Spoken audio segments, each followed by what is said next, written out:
Gopika ஜீவனஸ்மரணம் Govinda Govinda. Sound வேணும் நேனே, எனக்கு sound வேணும். ஜானகி காந்தஸ்மரணம் ஜெய ஜெய ராம ராம. நம பார்வதி பதயே ஹர ஹர மகாதேவ. சத்குருநாத் மகாராஜ் கி ஜெய். ஆஞ்சநேய மூர்த்தி கி ஜெய். சதா பாலரூபாபி விக்னாத்ரிஹந்த்ரி மகாதந்தி வக்த்ராபி பஞ்சாஸ்யமான்ய விதீந்திராதிமிருக்யா கணேசாபிதாமே விதத்தாம் ஸ்ரியம் காபி கல்யாணமூர்த்திः. ஸ்மிருதே சகலகல்யாணபாஜனம் யத்ர ஜாயதே புருஷஸ்தமஜம் நித்யம் व्रजामि शरणं हरिं. यशिवो नाम रूपाभ्यां या देवी सर्वमङ्गला तयोः संस्मरणात् पुंसां सर्वतो जयमङ्गलम्. नारायणं नमस्कृत्य नरं चैव नरोत्तमं देवीं सरस्वतीं व्यासं ततो जयमुदीरयेत्.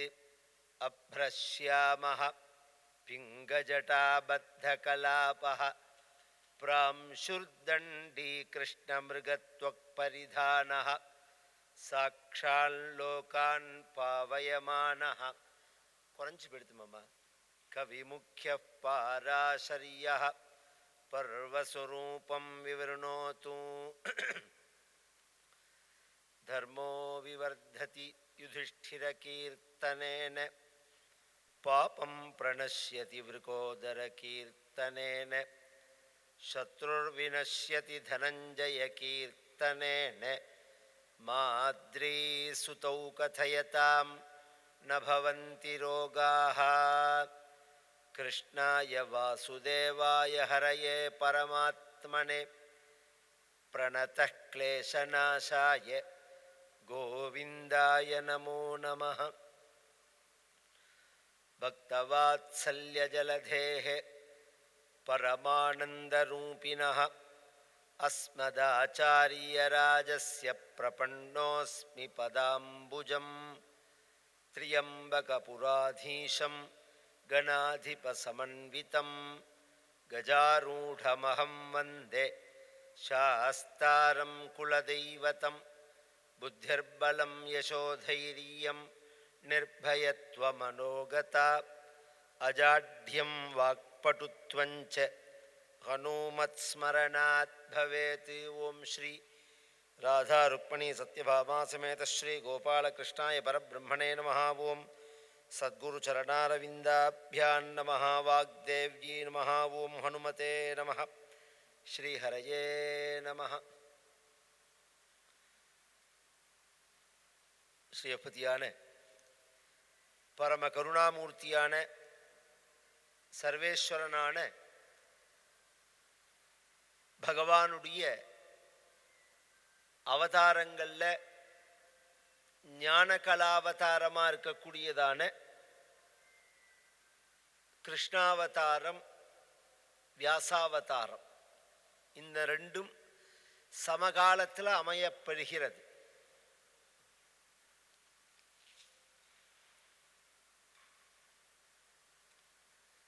கிருஷ்ணம் வந்தே ஜெகத்குரும் அப்படின்னு நமக்கு இன்னைக்கு உலகத்துக்கே குரு அப்படின்னு சொன்னால் யார் எடுத்துக்கணும் நாம அப்படின்னா பரமாத்மாவை தான். வசுதேவ சுதம் தேவம் கம்சச்சானூரமர்தனம் தேவகி பரமானந்தம் கிருஷ்ணம் வந்தே ஜெகத்குரு. அவதார புருஷர்கள். அது மாதிரி அவதார புருஷர்களில் சகல சாஸ்திரத்தையும் நமக்கு தொகுத்து காப்பாற்றி அதை இன்னும் எளிமையாக நமக்கு புரிகிற மாதிரி விவரணமாக இதிகாச புராணங்களை பண்ணி நமக்கு கொடுத்ததான ஒரு சிரேஷ்டமான ஒரு அவதாரம் வியாசாவதாரம் அப்படிங்கிறது. பகவான் தர்மத்தை ஸ்தாபிப்பதற்காக அவதாரம் பண்ணுகிறேன்னு பகவான் சொல்கிறான். யதா யதாகி தர்மஸ்ய கிளானிர்பவதி பாரத அபியுத்தானம தர்மஸ்ய ததாத்மானம் சிருஜாமியகம் அப்படின்னு. அப்படி பகவான் அவதாரம் பண்ணி செஞ்ச அந்த தர்ம சம்ஸ்தாபன விஷயம் நமக்கு இன்னைக்கு கிடைக்கிறதுக்கு காரணமா இருக்கக்கூடியவர் வியாசர். வியாசர் இல்லைன்னா உங்களுக்கு இத்தனை இதிகாச புராணங்கள் நமக்கு கிடைச்சிருக்கா.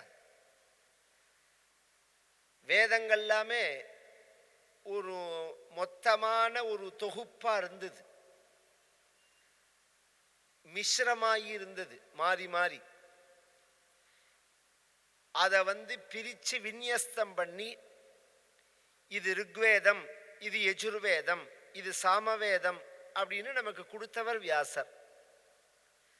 பிரம்மசூத்திரம் பண்ணினவர் வியாசர். இந்த வேதத்தில் சொல்லப்பட்டதான நுட்பமான தர்மங்களை பாமர மக்களும் அறிந்து கொள்ளணும் அப்படிங்கிறதுக்காக வியாசரால் செய்யப்பட்ட மகேதிஹாசம் அப்படிங்கிறது இந்த பாரதம் அப்படிங்கிறது. அதை பற்றி தான் நாம் இந்த உபன்யாசம் ஆரம்பிச்சிருக்கோம். இந்த பாரதத்தை பற்றி தான் நாம் பேச போகிறோம். இந்த பாரதம் அப்படிங்கிறது எதனால் உயர்ந்தது அப்படின்னா, நம்ம மனசில் உள்ள அழுக்கெல்லாம் போக்கி தெளிவையும் தர்ம சிந்தனையும் கொடுக்கும். இப்போ தர்மம் அப்படின்னு சொல்கிறோம் நாம். எல்லாருக்கும் இந்த வார்த்தை பழக்கம் உண்டு. தர்மம் அப்படிங்கிற வார்த்தை எல்லாருக்கும் தெரியுமோனோ? அதுக்கு மீனிங் என்ன? தர்மம்ங்கிற வார்த்தைக்கு என்ன பொருள் அப்படின்னா, தானம் பண்ணுறது, கோவில் கட்டுறது, ஆஸ்பத்திரி கட்டுறது, ஏழை குழந்தைகளை படிக்க வைக்கிறது, கல்யாணங்கள் பண்ணி வைக்கிறது, கஷ்டப்படுறவாளுக்கு உதவி பண்ணுறது, யாகங்கள். உங்களால் ஒரு அர்த்தம் சொல்ல முடியல பாருங்க. இதுதான், ஒரு சொல்லுக்கு ஒரு அர்த்தம் தானே இருக்கணும். இதுதான் அப்படின்னு ஒருத்தரால் நிர்ணயம் பண்ணி ஏன் சொல்ல முடியல அப்படின்னா, அதில் அவ்வளோ நுட்பமான விஷயம் இருக்கு. தர்மம்ங்கிற வார்த்தைக்கு எல்லாருக்கும் புரியற மாதிரி சொல்லணும்னா சுபாவம்னு சொல்லலாம். அதுதான் அர்த்தம். தர்மம் அப்படின்னா சுபாவம்னு அர்த்தம். இப்ப இந்த பூவை பார்த்த உடனே நீங்க சம்பங்கின்னு சொல்றேன், இதை பார்த்த உடனே ரோஸ்ன்னு சொல்றேன். இது ரோஸ்லையும் கெட்டி ரோஸ் அப்படிங்கிறோம். இது மாதிரி ஒரு பொருளை பார்த்த உடனே மற்ற பொருள்லேருந்து அதை எது பிரித்து காண்பிக்கிறதோ அந்த தன்மை அதோட தர்மம். இப்போ மல்லிகைப்பூ இருக்கு, முல்லைப்பூ இருக்கு, ரெண்டையுமே கையில் வச்சுன்னு மூந்து பார்த்தா இது மல்லிகை வாசனை, இது முல்லை வாசனைங்கிறோம். அப்போ ஒரு வித்தியாசம் இருக்கு அதுலேருந்து இதை பிரித்து காமிக்கிறது. இதே முல்லைப்பூவிலேயே வாசனை இல்லாத பூவும் இருக்கு. அதை பார்த்த உடனே அது வெறும் காட்டுப்பூன்னு சொல்லுவா. இப்படிலாம் உலகத்தில் உள்ள எல்லாத்தையும் நாம் பிரித்து அறியிறம் பத்தையில. அப்போ அது அதனுடைய தர்மமாக இருது. நாயோட தர்மம் குலைக்கிறது, குதிரையோட தர்மம் ஓடுறது. இது மாதிரி மனிதனை பிரித்து காமிக்கணும். மற்ற உயிரினங்கள்லேருந்து மனிதனை பிரித்து காமிக்கணும்னா எது பிரித்து காமிக்கும்? எந்த இவனுடைய சுபாவம், எந்த இவனுடைய நடத்தையானது இவனை பிரித்து காமிக்கும் அப்படின்னா, சாப்பிட்றதா, தூங்குறதா, குழந்தை பெற்றுக்கிறதா, இதெல்லாம் உலகத்தில் எல்லாருக்குமே உள்ளது தானே. இதில் நான் வித்தியாசமாக பண்ணுறேன்னு சொல்லிட முடியாது. நான் பாதாம் அல்வா சாப்பிட்றேன், வேற யாராவது பாதாம் அல்வா சாப்பிட்றதா, ஒரு மிருகம் பாதாம் அல்வா சாப்பிட்றதா அப்படின்னு கேட்கலாம். அதை வச்சுன்னு நீங்கள் உயர்ந்தவன்னு சொல்ல முடியாது. ஏன்னா ஒரு நாய் அதனுடைய உணவை சாப்பிட்றது, மனிதன் அவனுடைய உணவை சாப்பிட்றான். கவனிச்சு கேளுங்க. நீங்க என்ன ரசிச்சு ருசிச்சு இது உயர்வுன்னு நினைச்சுட்டு அதை சாப்பிட்றேலோ அதே தாட்டில் தானே அதை சாப்பிடும். அந்த மிருகம் ஒரு மலைப்பாம்பு ஒரு ஒரு மிருகத்தை முழுங்கறதே அதை ரசிச்சு ருசிச்சு தானே சாப்பிட்றது. இல்லை இது வேல்யூன்னா, இந்த வேல்யூங்கிறதே அவாவா ஏற்றி வைக்கிறது. இப்போ 2016 17 டிமானிசேஷன் வந்ததே. அப்போ 1000 ரூபா நோட்டு 2000 ரூபா 500 ரூபா நோட்டெல்லாம் இருந்தது. அதுக்கு முன்னாடிலாம் 1000 ரூபா நோட்டு. இப்பயே சமீபத்தில் 2 வருஷம் முன்னாடி 2000 ரூபா நோட்டுன்னோம். இன்னைக்கு 2000 ரூபா நோட்டு எங்கே இருக்கு? 1000 ரூபா நோட்டுக்கு 2000 ரூபா நோட்டு இப்போ செல்லாதுன்னு அர்த்தம் இல்லை. அதை திருப்பி கொடுன்னு பேங்க்ல சொல்லியிருக்காளே தவிர செல்லாதுன்னு கிடையாது. ரொம்ப பேங்கர் ஆளுக்கு அது தெரியல. உதர்னா சொன்னேன்னா அது செல்லாதுன்னு சட்டம் வரல இன்னும். அதை வித்ட்ரா பண்றது கவர்மெண்ட். இதே 1000 ரூபா நோட்டை செல்லாதுன்னு டிக்ளேர் பண்ணது. 1000 ரூபா நோட்டு 500 ரூபா நோட்டு செல்லாது. அப்ப அது பேப்பரா போயிடுது. அந்த செல்லாதுன்னு எப்ப சொன்னதோ கவர்மெண்ட் அது பேப்பரா போயிடுது. அதுக்கு முன்னாடி 1000 ரூபான்னு மடிச்சு வச்சுப்போம் உள்ள. அது செல்லாதுன்னதுக்கு அப்புறம் வெறும் பேப்பர். ஒரு கழுதையோட 1000 ரூபான்னு இருக்கிறதேவே சொல்றேன். 1000 ரூபான்னு இருக்கிற காலத்திலேயே ஒரு கழுதையோட கண்ணுக்கு அது 1000 ரூபாயா பேப்பரா? பேப்பர் தான். 1000 ரூபான்னு நீங்க சொல்றே, நீங்க தான் சொல்றேன். உண்மையில அது என்ன? பேப்பர் தான். உண்மையில பேப்பர்னு நமக்கு எப்ப தெரிஞ்சது? டிமானிசேஷன் பண்ண உடனே தெரிஞ்சது அது வெறும் பேப்பர். அப்போ ஒரு பொருளை உயர்த்தி தாழ்த்துறது உங்களோட எண்ணமே தவிர பொருளோட தன்மை கிடையாது. இன்னும் சொல்ல போனா ஓடும் செம்பொன்னும் ஒக்கவே நோக்குவார். சேக்கிழார் பெரிய புராணத்துல அடியார்களை பத்தி சொல்லும் போது கீழே ஒரு மண்ணாங்கட்டி கிடக்கு, கீழே ஒரு பொன் கட்டி கிடக்கு. இந்த ரெண்டையும் அவர்கள் எப்படி பார்ப்பார்கள்னால் ஒக்கவே நோக்குவார். ரெண்டும் ஒண்ணுதான். வாழ் மண்ணு பொண்ணு ரெண்டும் ஒண்ணுதான். ரெண்டும் ஒன்னா எப்படி சார் ஆகும்னா உண்மையில ரெண்டும் ஒண்ணுதான். இது ஒரு கனிமோ அது ஒரு கனிமோ. இதுக்கு உயர்வு இது மட்டம் இது அது இதெல்லாம் நீங்க பண்ணி வச்சிருக்கிறது. உங்களோட மனசுல ஏற்றி வச்சிருக்கிற விஷயம் இது. அதனால அதெல்லாம் செஞ்சதுனால நான் மனிதன்னு சொல்ல முடியாது. குழந்தை பெத்துன்றதுனாலையோ வீடு கட்டினதுனாலையோ இதெல்லாம் அடையாளம் இல்லை. பின்ன தர்மோஹிதேஷாம் அதிகோ நரான தர்மேனஹீனாக பசுபி சமானாக. தர்மத்தினாலதான் மனிதன் உயர்ந்தவனாகிறான். தர்மம் இல்லை அப்படின்னு சொல்லிட்டா அவன் மிருகத்துக்கு சமானம். அவன் தர்மேனஹீனாக பசுபி சமானாக. சரி, எல்லாம் சரி. அந்த தர்மம் தான் என்ன? அந்த மனிதனோட தர்மம்ங்கிறது தான் என்ன அப்படின்னா 3 தொகுப்பா அமையறது. வேதம் சொல்றது. அது வேதம் தான் நமக்கு உபதேசிக்கிறது.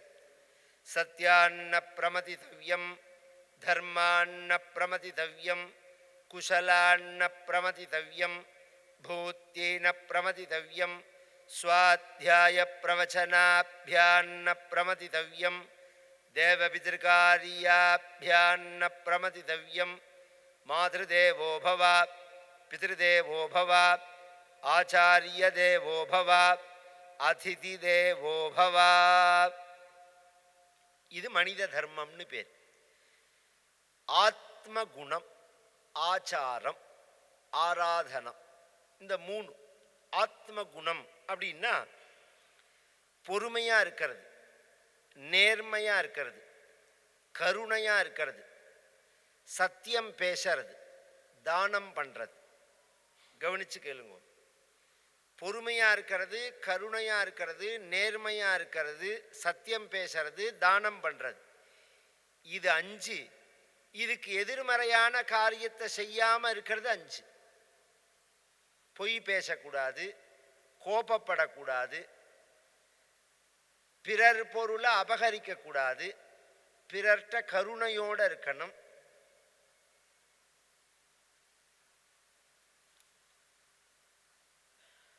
நேர்மையா இருக்கணும்னு சொன்னேன். நேர்மை இல்லாம இருக்கக்கூடாது. இதுக்கு ஆத்ம குணம்னு பேர். இன்னைக்கு மனிதர்கள்ட்ட இதைத்தான் நாம் முக்கியமாக சொல்கிறோம். ஃபஸ்ட், இவன் மனிதன்னா இவர் ரொம்ப நல்லவர் சார், இவர் ரொம்ப நேர்மையானவர் சார் அப்படின்னு ஒருத்தர் அறிமுகப்படுத்தி வைக்கும்போது நாம் என்ன சொல்லி அறிமுகப்படுத்துகிறோம்? இதே மிருகங்கள்கிட்ட வரத்தே அப்படி சொல்கிறதில்லை. மனிதன்னா இவன் ரொம்ப நல்லவன், நேர்மையானவன், இவர் ரொம்ப பக்தி உள்ளவர், இவர் நிறையா ஈக குணம் உள்ளவர், தானங்கள்லாம் செய்வார், நித்தியம் கார்த்தால ஸ்நானம் பண்ணிட்டு விபூதி இட்டுன்னு கபாலீஸ்வரர் கற்பகாம்பாவை தரிசனம் பண்ணுவார். இதெல்லாம் மனிதனுக்கு நாம் சொல்கிற அடையாளங்கள். ஒரு ஆடை விற்கிறவன், கோழி விற்கிறவன் மார்க்கெட்டில் வந்து அதோட பெருமையை சொல்லும்போது, இது நல்ல ஆடு, சமத்தான ஆடு, கார்த்தால எழுந்தின உடனே குளிச்சிரும், தினம் சிவங்கோவிலுக்கு போகும் அப்படின்னு சொல்லி விற்றா அந்த ஆடு விற்குமோ? அது 15 கிலோ இருக்கும், 20 கிலோ இருக்கும்னு அதோட விலையை சொன்னாதான் விற்கும். அது கணத்தை சொன்னாதான், குணத்தை சொன்னா இல்லை. மனிதனுக்கு வரத்தே குணம் பிரதானமாக அமையறது. இந்த குணங்கள் ஒரு தொகுப்பு. ரெண்டாவது ஆச்சாரம்ங்கிறது. அப்படின்னா கார்த்தால எழுந்துட்ட உடனே யூரின் டாய்லெட் போனால் க்ளீன் பண்ணிக்கிறது, பல்லு தேய்க்கிறது, குளிக்கிறது, வஸ்திரம் கட்டிக்கிறது, அவரவர்கள் நெத்திக்குள்ள அடையாளங்களை இட்டுக்கிறது. உணவுகள் இருக்கு பாருங்க, பகுத்தறிந்து உண்றது. இதை சாப்பிடலாம், இதை சாப்பிடக்கூடாது, இப்போ சாப்பிடலாம், இப்போ சாப்பிடக்கூடாது, இன்னைக்கு சாப்பிடலாம், இன்னைக்கு சாப்பிடக்கூடாது, இப்படிலாம் ஒரு கணக்கு வச்சிருக்கமோ? இது மாதிரி உள்ள அந்த விஷயத்துக்கு ஆச்சாரம்னு பேர். இன்னும் நிறையா இருக்கு ஆச்சாரம்னு எடுத்துனுட்டா. அதுக்கு அடுத்தது ஆராதனம்ங்கிறது, வழிபாடுங்கிறது. தாயை வணங்கிறது, தந்தையை வணங்கிறது, குருவை வணங்கிறது, இயற்கையை வணங்கிறது, தெய்வத்தை வணங்கிறது. இந்த மூணும் உலகத்தில் மனிதனை தவிர வேற எந்த உயிரினத்துக்கிட்டையும் கிடையாது. ஆத்மகுணமும் கிடையாது, ஆச்சாரமும் கிடையாது, ஆராதனமும் கிடையாது. இந்த மூணுக்கும் தான் தர்மம்னு பேர். இதுல ஒரு ஆச்சரியம் என்னன்னா, இந்த மூணுக்கும் எப்ப குறைபாடு வரதோ அப்பதான் பகவான் வருவான். சும்மா சும்மா வரமாட்டான் பகவான். இயற்கை சிஸ்டம் சரியா அது பாட்டுக்கு நடந்துட்டே இருக்கும். இயற்கையோட காலம் இருக்கு பாருங்க, அது கரெக்டா நடந்துட்டே இருக்கும். இதுல ஏதாவது ஒரு குளறுபடி பண்ணி உலகத்துல யாருமே பண்ண மாட்டா, பண்ணினா மனிதன் தான் பண்ணுவான். ஒரு மிருகங்கள்லாம் உலகத்தோட இயற்கையை டிஸ்டர்ப் பண்றதே கிடையாது. அதை ஒட்டி வாழறதுங்கிறது விஷயம் இல்லை. அதால இந்த இயற்கைக்கு உபயோகமான காரியத்தை செஞ்சுட்டு போறது, உபயோகமான காரியங்களை அது செய்யறது. நாம் அதை ஒட்டியும் வாழல, அந்த இயற்கைக்கு உபயோகமா உள்ள காரியங்களையும். இதுல ஒரு ஆச்சரியம் என்னன்னா, நம்ம வாழ வைக்கிறது இயற்கை தான். பூமியோ காற்றோ ஜலமோ இதெல்லாம் தான் நமக்கு வாழறதுக்கு ஆதாரமா உள்ளது. நமக்கு எது வாழறதுக்கு ஆதாரமா இருக்கோ அதையே நாம நாசப்படுத்துறோம். இதுல உங்களோடத்த மட்டும் நீங்க நாசப்படுத்தல, மற்ற உயிரினங்களுக்கும் அது வாழறதுக்கு ஆதாரமா இருக்கிறத அதையும் நீங்க நாசப்படுத்துற. அந்த தண்ணியை கெடுக்கிறது, காற்றை கெடுக்கிறது, இது மாதிரி ஒரு காரியங்கள்லாம் வரும்போது பகவான் வருவான். இந்த மூணு சொன்னேன் பாருங்க, இந்த மூணும் மனிதன்ட்ட நாம பார்த்தோம்னா மூணு சேர்ந்தாப்புல இருக்காது. சில பேர் ஆத்ம குணம், ஆச்சாரம், ஆராதனம், இந்த மூணு சேர்ந்தாப்புல இருக்காது. சில பேர் ரொம்ப நல்லவாளா இருப்பா, ஆத்ம குணம்னு பேரு. ஆச்சாரங்கள்லாம் இருக்காது. சார் எனக்கு அதுலெல்லாம் நம்பிக்கை கிடையாதுன்னுருவோம். ஆச்சாரமா இருக்கிறதுலாம் எனக்கு நம்பிக்கை கிடையாது. சில பேர் ஆச்சாரமா இருப்பா, ரொம்ப ஆச்சாரமா இருப்பா, ஒரே பொய் பொண சுருட்டா இருக்கும், வாயை திறந்தா நேர்மையே இருக்காது. பார்த்தா விபூதியும் குங்குமமும் அமக்கலப்படும் ருத்ராட்சமும், நேர்மையே இருக்காது. இன்னும் சில பேரை பார்த்தோம்னா தெய்வ நம்பிக்கையோட இருப்பா, ஆச்சாரமா இருக்க மாட்டா. எனக்கு பக்தி இருந்தா போதும் சார் எல்லாம் அப்படின்பா. இன்னும் சில பேர் தெய்வ நம்பிக்கையோட இருப்பா, நல்லவனா இருக்க மாட்டான். இப்படி கவனிச்செல்லாம் ஒன்று இருந்தா ரெண்டு இருக்காது, ரெண்டு இருந்தா ஒன்று இருக்காது, இப்படி இருக்கும். இந்த மூணும் சேர்ந்து எந்த மனிதன்ட்ட அமைய பெறுகிறதோ அவன்தான் முழுமையானவன். இந்த மூணும் சேர்ந்து அமைய பெற்றதுதான் பகவானுடைய அவதாரங்கள். இந்த மூணையும் எப்ப அப்சல்யூட்டா முழுமையா நாசம் பண்றதுக்கு அசுரர்கள் வரார்களோ அப்பதான் பகவான் அவதாரம் பண்றான். அவதாரம் பண்ணி அந்த அசுரர்களை நாசம் பண்றான். இதுதான் தர்மம். இப்ப நான் சொன்ன அந்த சுபாவம் இருக்கு பாருங்க, இதுல எல்லா செயலும் அடங்கி இருக்கு.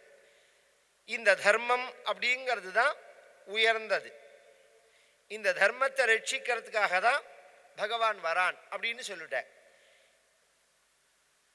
இந்த பாகவதம் அப்படிங்கிறது திரும்ப திரும்ப தர்மே மதிஹி பவத்துவஹ சததோத்ஹிதானாம் சஹ்யேஷ ஏவ பரலோககதஸ்ய பந்துஹு அர்த்தாஸ்த்ரியஸ்ச நிபுணைஹி அபி சேவ்யமானா நைவாத்மபாவம் உபயாந்தி நச ஸ்திரத்வம். நம்ம மனசானது எப்போதும் இந்த மூணு விஷயத்தில் நிற்கணும். தர்மே மதிஹி பவதி பவத்துவஹா, இதை விட்டு அகலக்கூடாது. சததோத்ஹிதானா, நம்மளை கரையேற்ற உயர்ந்தது இந்த தர்மந்தான். இங்க மட்டும் இல்ல, சஹ்யேஷயேவ பரலோக கதஸ்ய பந்துஹு, நம்மளை கரையேற்றுறது மட்டும் இல்லை, நமக்கு பரலோகத்திலையும் இதுதான் பந்துவா இருக்குன்னா. இதெல்லாம் இன்னைக்கு சில பேருக்கு சொன்னா முதல்ல லோகாந்தரத்தையே நம்ப மாட்டான். வேற லோகங்கள்லாம் இருக்கா அப்படின்னு கேட்டா அதையே ஒருத்தர் நம்ப மாட்டான். புரியற மாதிரி சொல்றேன், சாஸ்திரப்படி சொல்றேன். இப்ப நாம இறந்து போயிடுறோம், திருப்பி பிறக்கிறோம், இந்த நம்பிக்கை இருக்கு. மனிதன் இறந்து மனிதனா பிறக்கிறானா, மிருகம் இறந்து மனிதனா பிறக்கிறதா, மனிதன் இறந்து மிருகமா பிறக்கிறானா, என்ன நடக்கிறது? சென்சஸ் பார்த்தா ஒரு குழப்பம் வருது. இதுல என்ன வருதுன்னு சொல்றேன் கேளுங்க. இந்த பரிணாம வளர்ச்சி சொல்றேன் பாருங்க, இதுல மனித பிறவிக்கு முதல் பிறவி பரியந்தம் ஃபெயிலே கிடையாது, டீப்ரமோஷன் கிடையாது. ஒரு ஜென்மாக்கு அடுத்தது அடுத்த ஜென்மா, அடுத்த ஜென்மாக்கு அடுத்தது அடுத்த ஜென்மா. இந்த பரிணாம வளர்ச்சியில தானாவே ப்ரமோஷன் ஆகி மேல வந்துடும். மனித பிறவி வந்த உடனே இதுக்கு மேல போறோமா, இதுக்கு கீழே போறோமா, திரும்ப மனிதனுக்கு மேல உயர்ந்த நிலைக்கு நாம போறோமா, அல்லது மனிதனாவே இருக்க போறோமா, அல்லது மனிதனுக்கு கீழே உள்ள நிலைக்கு நாம போறோமா அப்படிங்கிறத தீர்மானம் பண்றது நாம தான், இயற்கை இல்லை. நம்மளோடத்துல எது தீர்மானம் பண்றதுன்னா நம்மளுடைய சுபாவம் தீர்மானம் பண்றது, நம்மளுடைய குணம் அதை தீர்மானம் பண்றது. நீங்க மனித குணத்தை இப்ப நான் சொன்ன இந்த மூணுக்குள்ள ஏதாவது ஒண்ணு உங்கள்கிட்ட மிச்சம் இருந்ததுன்னா மனிதனாவே பிறப்பேன். இந்த மூணுமே இல்லை, நான் பிறந்ததே நன்னா சாப்பிட்றதுக்கு தான். ஒரு வியாதி வெக்க இல்லாம ஒரு நாளைக்கு 24 மணி நேரமும் 24 மணி நேரமும் நான் சாப்பிடணும் அப்படின்னு ஒருத்தர், அப்படி ஒரு எங்கேயோ நான் இந்த ஒரு ஊருக்கு டிராவலுக்கு வேனில் போகிறது, இந்த வேன்காரன் ஒரு பாட்டு போட்டான் அவன் கேட்கறதுக்காக. அந்த பாட்டை கேட்குறேன், அதுக்கு எனக்கு பாட்டு எதுன்னு தெரியாது, அதோட அர்த்தத்தை சொல்கிறேன். பிறந்ததே சாப்பிட்றதுக்கு தான், நாம் பிறந்ததே நன்னா சாப்பிட்றதுக்கு தான் அப்படின்னு அந்த பாட்டில் வந்தது. அதுதான் அதுக்கு தான் இந்த ஜென்மா அப்படின்னு நினச்சா இப்படி சிரமமாக இவ்வளோ அழகாக டிசைன் பண்ணி இவ்வளோ சுதந்திரமாக ஒரு உடம்பு பகவான் கொடுக்க மாட்டான். நீ யானையா போன்றுவான். 24/7 சாப்பிட்டுட்டே இருக்கலாம். சாப்பிட்றதுக்கு தான் பிறவின்னு நினச்சா யானை ஜென்மா தான். குழந்தை பெற்றுக்கிறதுக்கு தான் பிறவி, எப்போ பாரு குழந்தை பெற்றுக்கணும் அப்படின்னு நினச்சா பன்னியா போன்றுவா, பன்னி ஜென்மாவுக்கு போக வேண்டியதான். ஏன்னா ஒரு பிரசவத்துக்கு 15-16 குட்டி போடும், வருஷத்துக்கு 2 பிரசவம் வேற. என்ன ஸ்கூலில் சேர்க்கணும்னு கவலைப்படணுமா, யூனிஃபார்ம் வாங்கணும்னு கவலைப்படணுமா, சொத்து சேர்க்கணும்னு கவலைப்படணுமா, இந்த குழந்தைகளுக்கு தலைவலி ஜுரம்னா டாக்டர் அழைச்சின்னு போகணும்னு கவலைப்பட்டுன்னு குழந்தைய பெற்றுக்கிறதா? எந்த கவலையுமே படாமல் ஒரு மனிதன் என்ன சுகத்தை அடையிறானோ அந்த சுகத்தை அந்த பண்ணி அடையிறதே. சுகத்தை அடையிறதுக்கு தான், குழந்தைய பெற்றுக்கிறதுக்கு தான் சொல்லிட்டா பண்ணியா பிறக்கலாமே. இந்த பொறுப்பை வேற எந்த மிருகமாவது ஏற்றுக்கிறதா? மனிதனை தவிர இந்த கட்டுப்பாடுக்குள்ள வேற எந்த மிருகமாவது இருக்கா? என் மனைவியை நான் காப்பாற்றணும், எல்லாம் பண்றது குறிப்பிட்ட காலம்தான். ஒரு 3 மாசம் அந்த குட்டியை வளர்க்கிற பரிந்தம் அது இயற்கையோட அமைப்பு. அதுக்கப்புறம் பார்த்தேன்னா குட்டி வேற தாய் வேறன்னு ஆயிடும், அண்ணா வேற தங்க வேணும்னு ஆயிடும். அப்பாவுக்கு பொறுப்பே இருக்காது. அப்பாங்கிறதே அந்த ஒரு குழந்தை பெக்கிற ஸ்தானத்துக்கு தான். தன்னை பெற்ற அப்பா அம்மாவை காப்பாற்றணும்னு நாய் கவலைப்படுமா என்ன? இல்லை, அந்த கவலையெல்லாம் கிடையாது. இந்த கட்டுப்பாடு, இந்த பொறுப்பெல்லாம் நமக்கு இருக்கு. இதெல்லாம் இல்லை வேண்டாம்னு நினைச்ச நாயா பிறந்துக்கோ, ஏன் இத்தனை சிரமப்படுற? இப்படி போயிடும் ஜென்மா. அப்ப பரலோகத்துக்கும் நம் சுபாவமானது நாம கீழ் இறங்காம இருக்கிறதுக்கு காரணமா இருக்கு. அப்ப சகேஷ ஏவ பரலோக கதஸ்ய பந்து அர்த்தா ஸ்திரியச்ச நிபுணைஹி அபி சேவியமானஹ நைவாத்மபாவம் உபயாந்தி. பணம் சம்பாதிக்கணும்னோ, கல்யாணம் பண்ணிக்கணும்னோ, ஸ்திரீ சுகத்தை புருஷ சுகத்தை அடையணும்னோ, உத்தியோகம் பார்க்கணும்னோ, வீடு கட்டணும்னோ, இந்த எண்ணங்கள்லாம் உன்னோட சொரூபம் இல்லை. இந்த ஜென்மாவோட உன்னோட லட்சியம் இல்லை. அதெல்லாம் என்னோட லட்சியம் சார் அப்படின்பா சில பேர். இந்த ஜென்மாக்குள்ள ஒரு வீடை கட்டிவிடணும், அதுதான் என் லட்சியம். அவ நிலையில அது ஒரு பெரிய விஷயமா தோணும். சாஸ்திர திருஷ்டியில பார்த்தா வருஷத்துக்கு 2 தடவை பறவைகள்லாம் கூடு கட்டுறது, வருஷா வருஷம் கூடு கட்டுறது. அதுவும் தூக்கணாங்குருவின்னு ஒரு குருவி அபாரமா கட்டும் கூடு கட்டுறது. வீடு கட்டுறதுக்கு தான் ஜென்மன்னா அதுவா பிறந்திருக்கலாமே, வருஷா வருஷம் வீடு கட்டிகிட்டே இருக்கலாம். இது நைவாத்ம பாவம் உபயாந்தி நச்ச ஸ்திரத்துவம். இது நிரந்தரமானதும் கிடையாது. அதையும் மனசுல வாங்கிக்கணும். மனைவியோ பணமோ வீடோ பதவியோ இன்னும் என்னென்ன சுகங்கள் நீங்க நினைக்கிறீங்களோ இது எதுவுமே நிரந்தரமானது கிடையாது. தர்மமானது தான் நிரந்தரமானது. இதைத்தான் திரும்ப திரும்ப பாரதம் அப்படிங்கிறது நமக்கு சொல்ல போறது. இந்த பாரதத்தை பண்ணணும் அப்படின்னு வியாசர் மனசுல சங்கல்பிக்கிறார். பல சரித்திரங்களை தொகுத்து பல நீதிகளை சொல்லணும் அப்படின்னு நினைக்கிறார். பிரம்மா ஒன்னே அவருக்கு முன்னாடி தோன்றார். பிரம்மாட்ட தன் எண்ணத்தை சொல்றார் வியாசர். உடனே பிரம்மா சொன்னார், இதை எழுதணும், இதுக்கு ஒரு லிமிட் வச்சுக்க கூடாது, லிமிட் இல்லாம எழுதணும். இன்னும் சொல்ல போனா இந்த புஸ்தகங்கள் எல்லாமே இன்னொரு விஷயத்தை சொல்றது நமக்கு அதை பிரமிப்பா இருக்கு அதை கேட்கறதே. சதகோட்டி பிரவிஸ்தரம் அப்படிங்கிறது ராமாயணத்தை பத்தி சொல்லும் போது, ராமாயணம் மொத்தம் எத்தனை ஸ்லோகம் அப்படின்னா 100 கோடி ஸ்லோகம்ங்கிறது. நம்ம கிட்ட எவ்வளோ இருக்கு? 24,000 ஸ்லோகம் தான் இருக்கு. இதே இந்த பாரதத்தை எடுத்துட்டா மொத்தம் 60 லட்சம் ஸ்லோகம்ங்கிறது. நம்ம கிட்ட என்ன கிடைச்சிருக்கு? இப்ப லட்சம் தான் கிடைச்சிருக்கு. மிச்செல்லாம் நம்ம கிட்ட இருக்கான்னா இல்லை, நம்ம கிட்ட கொடுத்தாலான்னா கொடுக்கவே இல்லை. பிரம்மலோகத்தில் இருக்கு, பித்ருலோகத்தில் இருக்கு, தேவலோகத்தில் இருக்கு, நாகலோகத்தில் இருக்கு. ஒரு குறிப்பிட்டதை மட்டும்தான் நம்ம கிட்ட கொடுத்துருக்கான். மொத்தமாக கொடுத்துருந்தாருன்னு வச்சுக்கோங்க, வாசல்ல வர பழைய பேப்பர்காரன்ட்ட என்னைக்கோ போட்டுருப்போம் நாம. அதை இதோட சேர்த்து அந்த புத்தகத்தெல்லாம் மொத்தமாக போட்டிருப்போம். இதுவே எங்க இருக்குன்னு தெரியல. லட்சம் ஸ்லோகத்தை தேடுறதுக்குள்ளேயே எவ்வளோ கஷ்டப்பட்டு நம்ம பெரியவாள்லாம் அதை காப்பாற்றிருக்கணும். இன்னைக்கு வேணா பிரிண்டிங் இருக்கு, சேவ் பண்ணுறதுக்குள்ள சாதனங்கள்லாம் நிறையா இருக்கு. இந்த பாவிகள்லாம் வந்தானே வெளிநாட்டிலேருந்து, எத்தனையோ பாவச் செயல்கள் பண்ணினத்தில் அவங்க குறிப்பிட்டு பண்ணின ஒரு விஷயம் சொல்கிறேன். நம்மளோட அபூர்வமான புஸ்தகங்கள் எல்லாம் தூக்கின்னு போயிட்டான். இன்னைக்கு லண்டன்ல மியூசியத்தில் இருக்குது. எத்தனை பேருக்கு தெரியும்? தின்னுட்டு தின்னுட்டு தூங்குன்னு தான் வாழ்க்கைன்னு நினைச்சுட்டு இருக்கோம். ஒரு உதாரணம் சொல்றேன், அதுல ஒரு புஸ்தகம் சொல்றேன். பாரத்வாஜ விமான கல்பம்னு ஒன்று நம்ம கிட்ட கிடையாது. அந்த புஸ்தகம் நம்ம கிட்ட கிடையாது. அது லண்டன்ல ஓலச்சுவடியில மியூசியத்தில் இருக்கு. அதெல்லாம் வரும். நம்ம பிரதமர் கொஞ்ச நாள் 115 வருஷம் இருந்தாருன்னா எல்லாத்தையும் கொண்டு வந்துருவார்.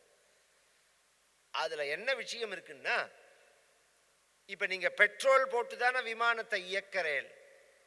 27 வகையான ஃபியூல்ல இந்த விமானத்தை ரன் பண்ணலாம்னு இருக்கு. 27 வகையான மெத்தேடு இருக்கு இந்த விமானத்தை ரன் பண்றதுக்கு. அப்படின்னு நமக்கு தெரியுமா? அது அப்படின்னா என்னன்னு நமக்கு புரியுமா? பொண்ணுன்னா ஏதோ கண்டுபிடிச்சுன்னு இருக்கோம். இது மாதிரி கண்டுபிடிக்கிறதுக்குள்ள புஸ்தகத்தெல்லாம் நம்ம கிட்ட தான் இருந்தது, தூக்கின்னு போயிட்டான். அதுவாது நியாயம், அவன் போய் படிச்சு தொலைச்சாலாவது சரிங்களாம். பெரும்பாலான லைப்ரரியை தீ வச்சுட்டாவா. இஸ்லாமியர்கள், பின்னாடி வந்த ஆங்கிலேயர்கள், பெரிய நாகாலாந்து, நாகாலயா, வெஸ்ட் பெங்காலில் உள்ளது, இந்த கர்நாடகாவில் சில இடத்துல இருந்தது, தஞ்சாவூரில் சரஸ்வதி மஹால், லங்கையில் ஒரு லைப்ரரி, இதெல்லாம் அவள் முழுமையாக செதைச்சிட்டு போயிட்டா. இப்போ இந்த அடையார் லைப்ரரியெலாம் இருக்குது பாருங்கோ, இது மிஞ்சின சொச்சத்தை வச்சுருக்கோம் நாம். லைப்ரரின்னு இப்போ நிறையா இருக்குது. ஏகப்பட்ட இடத்துல லைப்ரரி கட்டி வச்சுருக்கான். ஒன்று கூட உருப்படியான புஸ்தகம் கிடையாது. தற்காலத்தில் உள்ளவன் எழுதின குப்பைகள் முழுக்க இருக்கும் அதில். இந்த வாந்தியை தான் நானே எடுக்கிறேன், நீ என்ன எடுக்கிறது? நான் அறிவாளியா ஆகறதுக்குள்ள புஸ்தகங்கள் தான் எனக்கு தேவை. என்னை உயர்த்துறதுக்குள்ள புஸ்தகங்கள் தான் எனக்கு தேவை. அதெல்லாம் எங்க இருக்குங்கிறத தேடி கண்டுபிடிச்சு பிரிண்ட் எடுத்து அல்லது சேவ் பண்ணி நிறைய நடக்கிறது.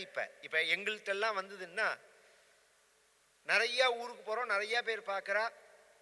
அதுல யாரோ ஒருத்தர் 2 பேர் அபூர்வமா எப்பயாவது எங்க அப்பா படிச்சது இதெல்லாம் சம்ஸ்கிருதம், இப்ப நாங்க யாரும் படிக்கல, உங்களுக்கு உபயோகப்படுமான்னு பாருங்கோம்பா. நான் அந்த உபயோகப்படுமாங்கிற வார்த்தையே விட்டுருங்கோ, உங்களுக்கு தேவையில்லைன்னு நீங்க எதை நினைக்கிறீங்களோ அதெல்லாம் எங்கிட்ட கொடுத்துருங்கோம். எங்கிட்ட எல்லா புத்தகத்தையும் கொடுத்துருங்கோ. உங்களுக்கு தேவையில்லைன்னு நீங்க நினைக்கிறத நான் கொடுங்கோன்னு உங்களை கம்பல் பண்ணல, கொண்டு கொடுப்பா. அதில் பார்த்தா அபூர்வமாக இருக்கும். அவுட் ஆஃப் பிரிண்டிங் புஸ்தகம்லாம் இருக்கும். அதெல்லாம் நான் லைப்ரரி வச்சுருக்கேன். இது மாதிரி ஒவ்வொருத்தரும் நாங்கள் இது மாதிரி இந்த பிரவச்சன லைனில் உள்ளவ சில பேர் லைப்ரரி வைப்பா. அவள் படிக்கிறதுக்காக வைப்பா, அவள் படிக்கிறதுக்காக அல்லது அவள் படித்ததை லைப்ரரியாக வச்சுருப்பா. எங்களோடத்தில் அப்படி இல்லை. நாங்கள் படித்தது மட்டும் இல்லை, எதெல்லாம் ரட்சிக்கப்படணுமோ அதெல்லாம் இருக்குது. அவுட் ஆஃப் பிரிண்டாக உள்ள புஸ்தகங்கள்லாம் வச்சுருக்கோம். ஏன்னா என்றைக்கோ ஒரு நாளைக்கு யாருக்கோ இந்த உலகத்தில் தேவைப்படும், அதை நம்ம காலம் வரைக்கும் நாம் ரட்சித்து கொடுக்கணும் அதை அப்படின்னு தோணும். அது மாதிரி அந்த தர்மங்களை முழுக்க எழுதணும். லட்ச ஸ்லோகம் எழுதியிருக்கார் வியாசர். ஒரு ஸ்லோகம் 2 ஸ்லோகம் இல்லை, லட்ச ஸ்லோகம்னு நமக்கு கிடைச்சது. இத கணபதியை வச்சுண்டு கணபதியோட சகாயத்தினால இந்த காரியத்தை நீ முடியுங்கிற. பொதுவா கணபதி அப்படின்னு நாம சொல்றோம், பிள்ளையார் அப்படின்னு சொல்றோம், விநாயகர் அப்படின்னு சொல்றோம். கொஞ்சம் எல்லாருமே கவனிச்சு கேட்கணும். அவரோட ஒரிஜினல் பெயர் என்ன? பிள்ளையாருங்கிறது நாம வச்ச பெயர். சிவபெருமான் பார்வதியோட பிள்ளை, அதனால பிள்ளையார். கணங்களுக்கு பதி, அதனால கணபதி. இது மாதிரி என்ன வேணாலும் சொல்லலாம். ஒரிஜினலா அவருடைய பெயர் பிரம்மணஸ்பதினு பெயர். பிரம்மணஸ்பதி. ஜேஷ்டராஜம் பிரம்மணாம் பிரம்மணஸ்பதிரான ஸ்ருண்வன்னோதிபி சீதசாதனம் அப்படின்னு வேதம் சொல்றது. கணானாந்த்வா கணபதிம் ஹவாமஹே கவிங் கவீனாமுபமஸ்ரவஸ்தமம் ஜேஷ்டராஜம் பிரம்மணாம் பிரம்மணஸ்பத ஆனஸ்ருண்வன்னோதிபிஸ்ஸீத சாதனம். இது உயர்ந்த கணபதியோட மந்திரம். இது மாதிரி ஒவ்வொரு தெய்வத்துக்கு நேர் பெயர் இருக்கு, பின்னாடி வந்த காரண பெயர்கள் வேற, நேர் பெயர்கள். இந்த கணபதி அப்படிங்கிறவர் எதற்கு அதிபதியா இருக்கார்? நம்ம மதத்தில் ஒவ்வொரு தெய்வங்களுக்கு ஒவ்வொரு சக்தி, ஒவ்வொரு தெய்வங்கள் ஒவ்வொரு இடத்தினுடைய அதிபதின்னு இருக்கு. இந்த கணபதி எதுக்கு இருக்கார்னா, நம்ம உடம்புல 7 சக்கரம் இருக்கு. மூலாதாரம், சுவாதிஷ்டானம், மணிபூரகம், அநாகதம், விசுத்தி, ஆஜ்ஞ, சஹசிராரம் அப்படிங்கிறது. இதுல மூலாதாரம் இந்த 6, மேல உள்ளது 7. இந்த 6 தான் 6 மார்க்கமா கால்மிச்சது ஷண்மதம்னு. இந்த 6 சக்கரங்கள்ல உள்ள தெய்வங்களை 7வது அப்படிங்கிறது பூர்ண பிரம்மமான இடம். அது இப்படி ஒரு மெத்தேடா விளக்கம் கொடுக்கலாம். ஏன் கொடுக்கறேன்னா, இந்த கணபதி முதல்ல உள்ளவர், மூலாதாரம்னு சொல்லக்கூடிய அந்த சக்கரத்துக்கு ஸ்தானாதிபதியா இருக்கார் அவர். இதுல ஒரு ஆச்சரியம். இன்னைக்கு எத்தனையோ பேர் கவிதையெல்லாம் எழுதுறான், பாடுறான், குப்பை மாதிரி இருக்கு. அந்த ரிதம் டியூனுக்காக அந்த பாட்டை கேட்கிறாளே தவிர, கொஞ்சம் கவனிச்சா வார்த்தைகள் அவ்வளோ கொச்சையா இருக்கு, அவ்வளோ மட்டமா இருக்கு. இதுக்கு மேல என்னால வெய்ய முடியல சபையில, அப்படி சொல்றேன். அபூர்வமா சொன்ன கவிதைகள் எங்க இருக்கு? அபூர்வமா வர்ணிச்ச கண்ணதாசன் பரியந்தம் கூட அந்த இதெல்லாம் கரெக்டா இருந்தது. அப்புறம் 2 பேர் ஒவ்வொரு பாட்டுக்கு விசேஷமா எழுதினா. வாலியை பொறுத்த பிறந்த நாம எப்படி கேட்கிறோமோ அது மாதிரி எழுதி கொடுப்பார் அவர். நீங்க நல்லதா கேட்டாலும் நல்லதா எழுதி கொடுப்பாரு, அவா கேட்கிற மாதிரி கேட்டாலும் எழுதி கொடுப்பார். இந்த கவிதைகளுக்கு சொல்ல வரேனா, எவ்வளவு உயர்வான கவிதைகள். அதை எப்படி நாம கொச்சப்படுத்தி அதை இதுக்கு மேல நாம இது பண்ண முடியாது அப்படிங்கிற மாதிரின்னா பண்ணிட்டோம் நாம. அப்படி இல்லாதபடிக்கு பரம பவித்திரமா அந்த சப்தங்கள் இருக்கு பாருங்க, பரம பவித்திரமான சப்தங்கள். தீட்சிதர் வாழ்னு ஒருத்தர், அவருடைய கீர்த்தனையில சித்தி விநாயகம் அனிஷம் சிந்தையாம்யகம் பிரசித்த கணநாயகம் அப்படிங்கிற கீர்த்தனை மூலாதார க்ஷேத்திரஸ்திதம் பிரணவ மூலாதார க்ஷேத்திரஸ்திதம் வக்ரதுண்டம் பிரணவஸ்வரூப வக்ரதுண்டம் நிரந்தரம் நிகில சந்திரகண்டம்னு ஒரு கீர்த்தனை வரும், தீட்சுவாளோட கீர்த்தனை. அதுல குறிப்பிட்டு இந்த விஷயத்தை சொல்றாள், மூலாதாரேங்கிறார். மூலாதாரத்தில் இருக்கக்கூடியதான தெய்வம் இது அப்படின்னு. அப்பேற்பட்ட கணபதியை வச்சுண்டு அது ஸ்தானம். அது அந்த கணபதியை எதுக்கு வழிபடணும் அப்படின்னா, நாம செய்யற காரியங்கள்ல உள்ள இடையூறுகள் விலகி அந்த காரியங்கள் நிறைவேறுவதற்காக வழிபட வேண்டிய தெய்வம் கணபதி. எந்த காரியத்தை செஞ்சாலும் ஆரம்பிக்கிறதே தெய்வத்தோட துணையோட ஆரம்பிக்கணும். எதற்காக? அந்த காரியத்துல தடை ஏற்படாம இருக்கணும். எல்லாரும் முயற்சி பண்ணுவா, கடைசி பரியந்தம் அந்த முயற்சியை போக முடியாது, தடைப்படுத்தும். எல்லாத்துக்கும் தடையா இருக்கும். வாழ்க்கையை கவனிச்சோம்னா அந்த தடைகளை போக்கக்கூடிய தெய்வமா இவர் இருக்கார். இவருடைய உற்பத்தி அப்படிங்கிறத எடுத்தோம்னா ஆச்சரியமா இருக்கும். ஏன்னா இவரை பத்தி ஒவ்வொரு கல்பத்தில் ஒவ்வொரு விதமா இவருடைய உற்பத்தியானது சொல்லப்படுறது. இதுல ஸ்காந்த புராணத்துல சொல்றார் இவர் எப்படி உண்டானார் அப்படின்னு. ரக்த சிம்ஹாசனாரூடோ தேவ்யா சஹ மகேஸ்வரஹ சிந்தி பிந்தி ஸ்திதௌன்யத்ர சித்ராணி பரயா முதா விலோக்ய பிரணவாஞ்சத்ரே கிரமாத் தம் அவலோகயத் சம்புனா வீக்ஷணாத் தஸ்மாத் பிரணவாத் கஜதம்பதி சமுத்பன்னௌ ததான்யோப்யம் ரேமாதே தௌ முதான்விதே. பரமேஸ்வரனும் பார்வதியும் கல்யாணம் பண்ணிண்டு கைலாசத்தில் கிரகப்பிரவேசம் பண்றா. கைலாசத்தை சுத்தி காமிக்கிறார் பகவான். எப்படி இருக்கு பார் கைலாசம் அப்படின்னு சுத்தி காமிக்கிறார். அப்படி சுத்தி காமிக்கும் போது ஒரு சித்திரங்கள் இருக்கு. மாமா குறைக்காதீங்க, கிட்டக்க வந்து சொன்னீங்கிறதுக்காக குறைக்க வேண்டாம். ஒரு சித்திரம் இருக்கும். அந்த சித்திரங்களை பார்த்துன்னு வரத்தே அழகான யானை, கஜ தம்பதி. அந்த கஜ தம்பதிய அதுக்கு முன்னாடி ஒரு ஆசனம். அந்த ஆசனத்தில் உட்கார்ந்துட்டு பார்வதியும் பரமேஸ்வரனும் இப்படி ஒருத்தர் மேல ஒருத்தர் கையை போட்டுண்டு அந்த யானையை பார்க்கிறார். அது பிரணவம், யானை இல்லை, ஒரு பிரணவம்.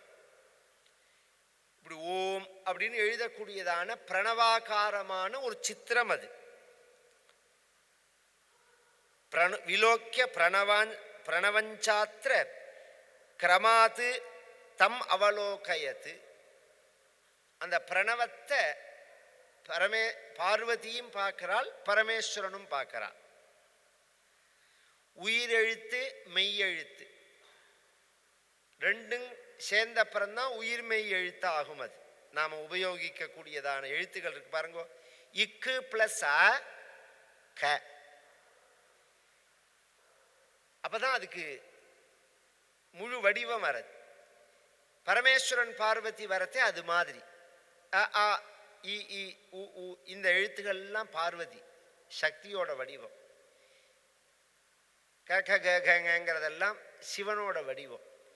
இந்த ரெண்டு சேரும் போதுதான் முழு எழுத்தா வரும். அது அந்த முறைப்படி அவ அதை பார்க்கும்போது அதுலேருந்து ஒரு யானை தம்பதிகள், ஆண் பெண் யானை ரெண்டு தோன்றது. ஆச்சரியமா பார்க்கிறாள். அது செகப்பான சிம்மாசனத்தில் இவ உட்காண்டிருக்கா. அதோட பேக்ரவுண்டும் செகப்பா இருக்கு. இந்த யானை தம்பதிகள் இவாளுக்கு முன்னாடி தோணினதோடு இல்லாம யானைக்கு எப்போதுமே ஒரு சுபாவம் என்னன்னா ஒன்னோடு ஒன்று உரசிண்டே இருக்கும். யானை மாதிரி உரசாதேம்பா பேசுறதே கூட. அதுக்கு இது உரசிண்டே இருக்கிறதுல ரொம்ப திருப்தி. அதுக்கு தான் அதில் நாசமாக போகிறதே. அதுக்காக தன்னையே இழந்துடும். இந்த யானை பிடிக்கிறவனே அந்த உரசரத்துக்காக இன்னொரு யானையை கொண்டு வச்சு இதை பிடிச்சிடுவான். இது ஒரு குரு அப்படிங்கிறார் தத்தாத்திரேயர். இந்த ஸ்பரிச சுகத்தினால தன்னை இழக்கிறது பாருங்க அந்த யானை. ஒவ்வொருத்தர் உலகத்தில் ஒன்னொன்னுத்துக்காக தன்னை இழப்பா. இதில் ஸ்பரிச சுகத்துக்காக தன்னை இழக்கிற யானை ஒரு குருங்கிறார். இந்த யானை ரெண்டும் அப்படி சேர்ந்து இருக்க பரமேஸ்வரன் பார்வதி இவா ரெண்டு பேரும் பிரேமையோடு அந்த யானையை பார்க்க, அந்த யானைகள் ரெண்டும் தும்பிக்கையை ஒன்னோடு ஒன்று இப்படி சேர்த்துக்க, அந்த சமயத்தில் தோன்றினது விநாயகருடைய ஸ்வரூபம். முகம் யானை முகம், உடம்பு மனித உடம்பு. இது ஸ்காந்தம் சொல்றது. மஞ்சப்பிடியை பிடிச்சி வச்சார். ஒரு பையன் இருந்தான், அவன் தலையை வெட்டினா, யானை தலையை கொண்டு வச்சா. இதெல்லாம் புராணாந்தரங்களில் உள்ள கதை. இதெல்லாம் உண்மைதான், வெவ்வேறு கல்பத்தில் நடந்த கதை. வெவ்வேறு பிள்ளையார் அப்படின்னு நாம் சொல்கிறோம். ஒவ்வொரு சமயத்தில் அந்த பிள்ளையார் எப்படி வந்தார்னு ஒன்று இருக்குமோனோ அந்த விஷயம் இது. அந்த பிள்ளையாரை நாம் வழிபட்டோம்னா சர்வ காரியமும் விக்னம் இல்லாமல் நமக்கு பூர்த்தி ஆகும். அதில் 16 எழுத்து ரொம்ப முக்கியம். சுமுகஸ்ச ஏகதந்தஸ்ச கபிலஹ கஜகர்ணகஹ லம்போதரஸ்ச விகடஹ விக்னராஜஹ விநாயகஹ தூமகேது கணாத்யக்ஷஹ பாலச்சந்திரஹ கஜானனஹ வக்ரதுண்டஹ சூர்பகர்ணஹ ஹேரம்பஹ ஸ்கந்தபூர்வஜஹ. இது 16 நாமம். வித்யாரம்பே விவாஹே ச பிரவேசே நிர்கமே ததா சங்கிராமே சர்வகாரியேஷு விக்னஹா தஸ்ய நஜாயதே. வித்யாரம்பே படிக்க ஆரம்பிக்கிறதே சொல்லணும். இது விவாஹேச்ச கல்யாணத்தில் அவசியம் சொல்லணும். கல்யாணம் பண்ணுறதே பிள்ளையார் பூஜை பண்ணிட்டு தான். ஸ்வர்ண புஷ்பம்னு வைப்பா. மந்திர புஷ்பம் சமர்ப்பயாமி, ஸ்வர்ண புஷ்பம் சமர்ப்பயாமி. இந்த பிள்ளையார் பூஜை, கல்யாணத்துக்கு உள்ள பிள்ளையார் பூஜையில் ஸ்வர்ண புஷ்பம் வைக்கும்போது முழு பவுனை வச்சவாள்லாம் உண்டு. ஒரு பவுன் அப்படியே வாத்தியாருக்கு எடுத்து வைப்பா. இன்னைக்கெல்லாம் பவுன்கிற வார்த்தையே காதில் கேட்டுக்கிற மாதிரி இருக்கு.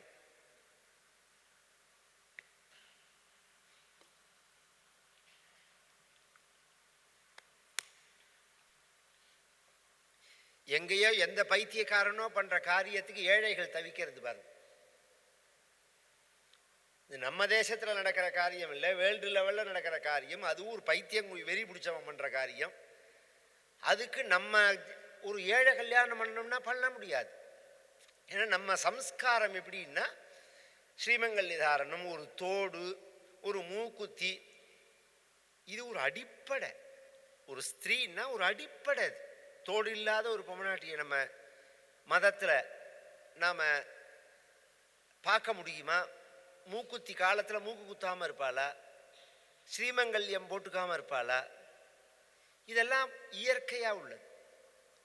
ஒரு கல்யாணம் ஏழை பண்ணி கொடுக்கணுன்னா கூட இந்த மூணும் இருக்கணும். இப்போ வளையலோ சங்கிலியோ மோதிரமோ அதெல்லாம் வேற விஷயம். இது ஒரு பொண்ணுக்கு இதை போடாமல் கல்யாணம் பண்ண முடியாது. சொர்ணத்தை வச்சு சொர்ண புஷ்பம் பண்ணுவா.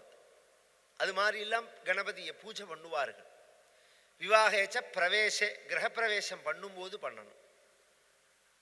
நிர்கமே வெளியில் எங்கேயாவது நாம் யாத்திரை பண்ணுறோம்னாலோ, சங்கிராமே சர்வக யுத்தத்திலேயோ அல்லது சர்வகாரியேஷு, நீங்கள் எந்த காரியமாக இருந்தாலும் சரி அதில் இந்த நாமாக்களை சொல்லிட்டு ஆரம்பித்தோம்னா விக்னஸ்தஸ்ய நஜாயத்தே, விக்னம் அப்படிங்கிறது அதில் ஏற்படாது அப்படின்னு. கணபதியை பூஜை பண்ணினார் யதாவிதியா. வியாசர் நினைச்ச உடனே கணபதி வந்தார். வியாசர் நினைச்ச உடனே அந்த கணபதியை வரவேற்று பூஜை பண்ணினாருங்கிறது பரிந்தம் நேற்றி கதை. இன்றைய தினம் அந்த கணபதியிட்ட பிரார்த்திக்கிறார். நான் மனசுனால ஒரு நூல் பண்ணணும், புஸ்தகம் பண்ணணும்னு நினைக்கிறேன், கிரந்தம் பண்ணணும் அப்படின்னு நினைக்கிறேன்.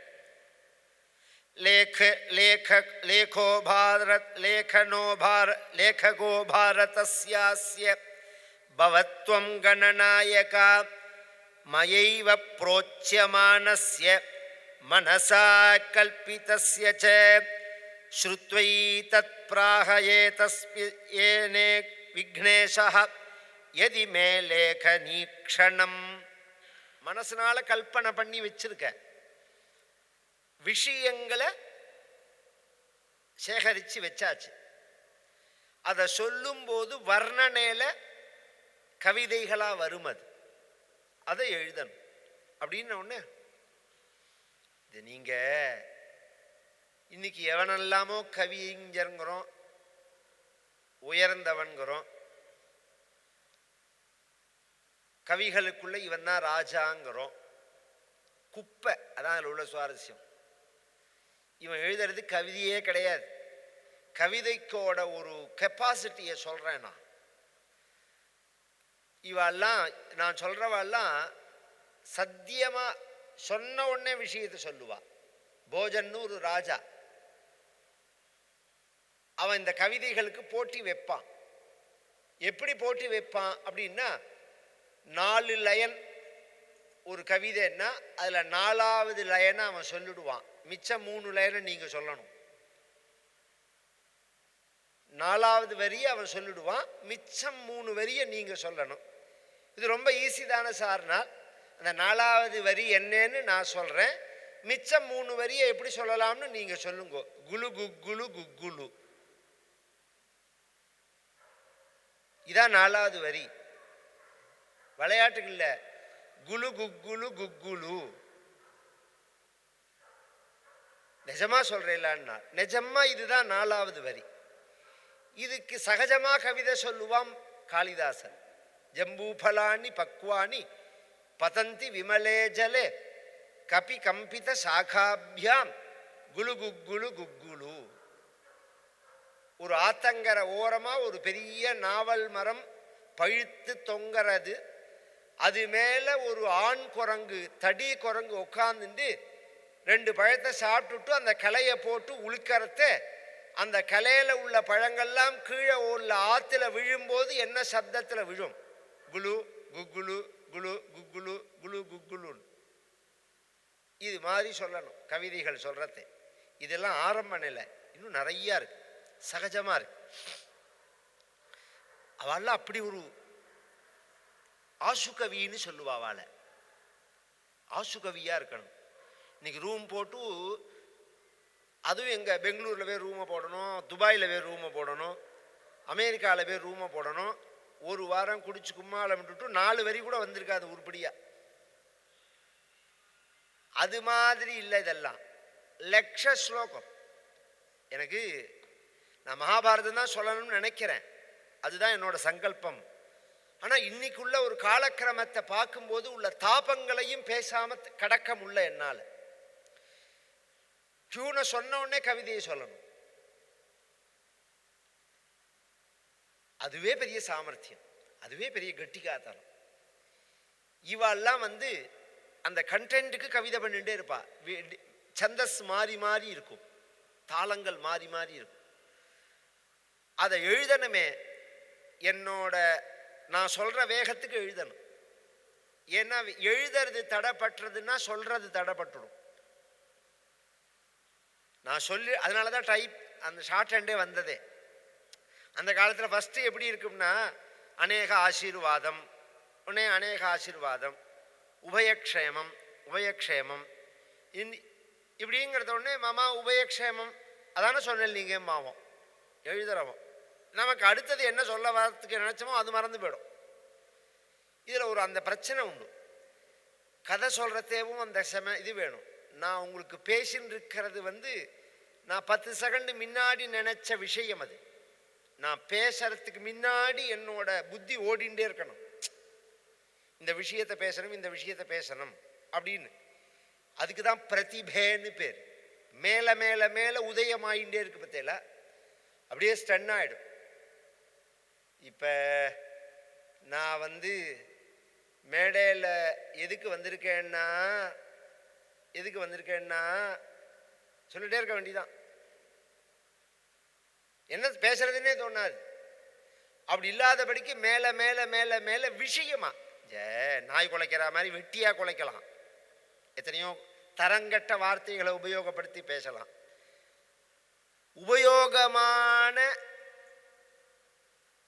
உயிரான வார்த்தைகளை பேசணும். இதே இடத்துல எங்கள் தாத்தா அனந்தராம தீட்சிதர் உபன்யாசம் பண்ணினார்.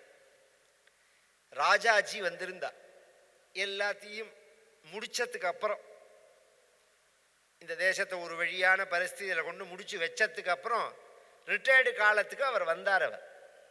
அவர் கையில் அதிகாரம் இருக்கிற காலத்தில் சொல்லலைன்னா, ரிட்டையர்டு காலத்துக்கு வந்தார் அவர். ஏன்னா சில பேர்கிட்ட உள்ள கோபங்கள் எனக்கு மாறவே மாறாது. இந்த தேசம் எவ்வளோ பெரிய புத்திசாலி, ராஜாஜி எவ்வளோ பெரிய புத்திசாலி. இந்த தேசத்தை அவர் கையில் தான் கொடுப்பேன்னு பிரிட்டிஷ்காரன் சொன்னான்னா அவன் புத்திசாலி இல்லைன்னு நினச்சின்னு சொன்னான். அவ்வளோ புத்திசாலி அவர். ஆனால் ஒரு சின்ன தப்புனால தமிழ்நாட்டுக்கே காலத்துக்கு மாற முடியாத ஒரு கஷ்டத்தை கொடுத்துட்டு போயிட்டார். அது மாதிரி 2-3 பேர் மூப்பனார் அவர் பீரியடில். இதெல்லாம் என்ன அப்படின்னா, நமக்கு இவ்வளோ நல்லவாளாக இருந்து என்ன பிரயோஜனம்? இந்த தேசமே குடிச்சவரா போயிடுத்தே, அப்படித்தானே சொல்லணும். பின்னாடி அவர் அதுக்கெல்லாம் வருத்தப்பட்டார், அது வேற விஷயம். மூதறிஞர் ராஜாஜி, பெரிய புத்திசாலி அறிஞர், அதெல்லாம் அப்படி அந்த மரியாதையெல்லாம் தனி அவர்கிட்ட. எனக்கு அதெல்லாம் குறைக்கவே இல்லைன்னா சில முடிவுகள் எடுக்கிறது. அவர் உட்கார்ந்துப்பார். அவரே சொன்ன வார்த்தை, அவரை பேசுங்கோ அப்படின்னு எங்க தாத்தா சொன்னார்னா, நீங்க பேசுறது விதைய தூவரா மாதிரி, நான் பேசுறது மணலை தூவரா மாதிரி அப்படின்னாரு. விதைகளை தெளிச்சா அது எங்கெல்லாம் விழறதோ அங்கெல்லாம் முளைக்கும். அது மாதிரி சொல்ற சொல்லெல்லாம் கேட்கிறவாளுடைய மனசுல விழுந்து முளைக்கணும். அது மாதிரி சொற்களா நாம சொல்லணும். வெறும் மணலை தூவரா மாதிரி பேசலாமா? நம்ம கவிதையை சொல்றேன், நீங்க எழுதணும். அதுக்கு அவர் சொன்னார், நான் சொல்ற ஸ்பீடுக்கு நீ எங்க எழுதணும்னார். அதுக்கு மகாகணபதி சொன்னார், நான் எழுதுற ஸ்பீடுக்கு நீ சொல்லணும். நான் என்ன ஸ்பீடுக்கு எழுதுறேனோ அந்த ஸ்பீடுக்கு நீ சொல்லணும். அதுக்கு சொன்னார், அதை அப்படியே ஒத்துக்க முடியாது. ஏன்னா அதில் ஒரு பிரச்சனை இருக்கு. கவிதை கடகடன்னு வந்துடும், ஏதாவது ஒரு இடத்துல வந்து ஸ்ட்ரக் ஆகிடும், அதுக்கு சூட்டாக ஒரு பதம் கிடைக்காம போயிடும். பதங்கள் ரொம்ப முக்கியம். அந்த சொல்லாடல் இருக்கு பாருங்க. நீங்கள் இப்போ சில ஸ்லோகங்கள்லாம் சமஸ்கிருதத்தில் சொன்னேன்னா உங்களுக்கே பிரமிப்பாக இருக்கும். அகஜானன பத்மார்க்கம் கஜானன மகர்நிஷம் அநேகதந்தம் பக்தானாம் ஏகதந்தம் உபாஸ்மஹே, எல்லாரும் சொல்கிற ஸ்லோகம் இது. அதை கவனிச்ச எல்லாம் அகஜா கஜா, அநேகதம் ஏகதம், அநேகதந்தம் ஏகதந்தம், அகஜானனம் கஜானனம். இந்த சம்ஸ்கிருத பதத்தில் சத்தியம் அப்படின்னு ஒரு வார்த்தை இருக்குன்னு வச்சுக்கோங்க. அது சத்தியம் இல்லை பொய் அப்படின்னு சொல்லணும்னா என்ன பண்ணணும்? சத்தியத்துக்கு முன்னாடி ஒரு ஆ போட்டா போதும், அசத்தியம் அப்படின்னு ஆயிடும். ஒரு ஆவை சேர்த்தோம்னா அது இல்லைன்னு ஆயிடும். இப்ப அகஜானனம் கஜானனம்னு இருக்கு. அப்ப கஜானனம்ங்கிறது இல்லையா? அவர் அநேகதந்தம் ஏகதந்தம்னு இருக்கு. ஒரு தந்தமா ஏகதந்தமா எத்தனை அவர்? அதுதான் சொல்லாடல்ங்கிறது. அகஜா ஆனன பத்ம அர்க்கம். அகஜான்னா பார்வதின்னு அர்த்தம், ஆனனம்னா முகம்னு அர்த்தம். பார்வதியோட முகமாகிற பத்மம் தாமரைக்கு அர்க்கம்னா சூரியன். சூரியன் போல தாமரை எப்படி சூரியனை பார்த்த உடனே மலருமோ அது மாதிரி தாய் குழந்தைய பார்த்த உடனே மலருவன். இந்த தாயோட முகம் மலரும். அநேகதம் தம், அநேகதந்தம் இல்லை, அநேகதம். யார் என்ன கேட்கிறாளோ அத்தனையும் கொடுக்கக்கூடிய பக்தானாம் பக்தர்களுக்கு கொடுக்கிற தம் ஏகதந்தம், ஏகதந்தனா உள்ள அந்த பிள்ளையார உபாஸ்மஹே பூஜை பண்ணுறேன் அப்படின்னு அர்த்தம். இந்த வார்த்தைகள்லாம் இப்போ ஒரு சின்ன விஷயமா சொன்னேன். நான் சொன்ன அப்புறம் தான் இவ்வளோ டீட்டெயில்ஸாக அதில் இருக்கான்னு யோசனை வரும். இது மாதிரி இன்னும் டஃப்பாக உள்ள வார்த்தையை சேர்த்து வியாசர் பண்ணுறார். அவர் ஒன்று சொன்னார், நான் எழுதுகிற ஸ்பீடுக்கு நீங்கள் சொல்லணும்னு ஒன்று. வியாசர் சொல்கிறார், நான் சொல்கிறதெல்லாம் பொருளை மனசில் வாங்கிட்டு நீங்கள் எழுதணும்னா அடுத்தது கண்டிஷன். அது என்ன பெரிய விஷயமானா?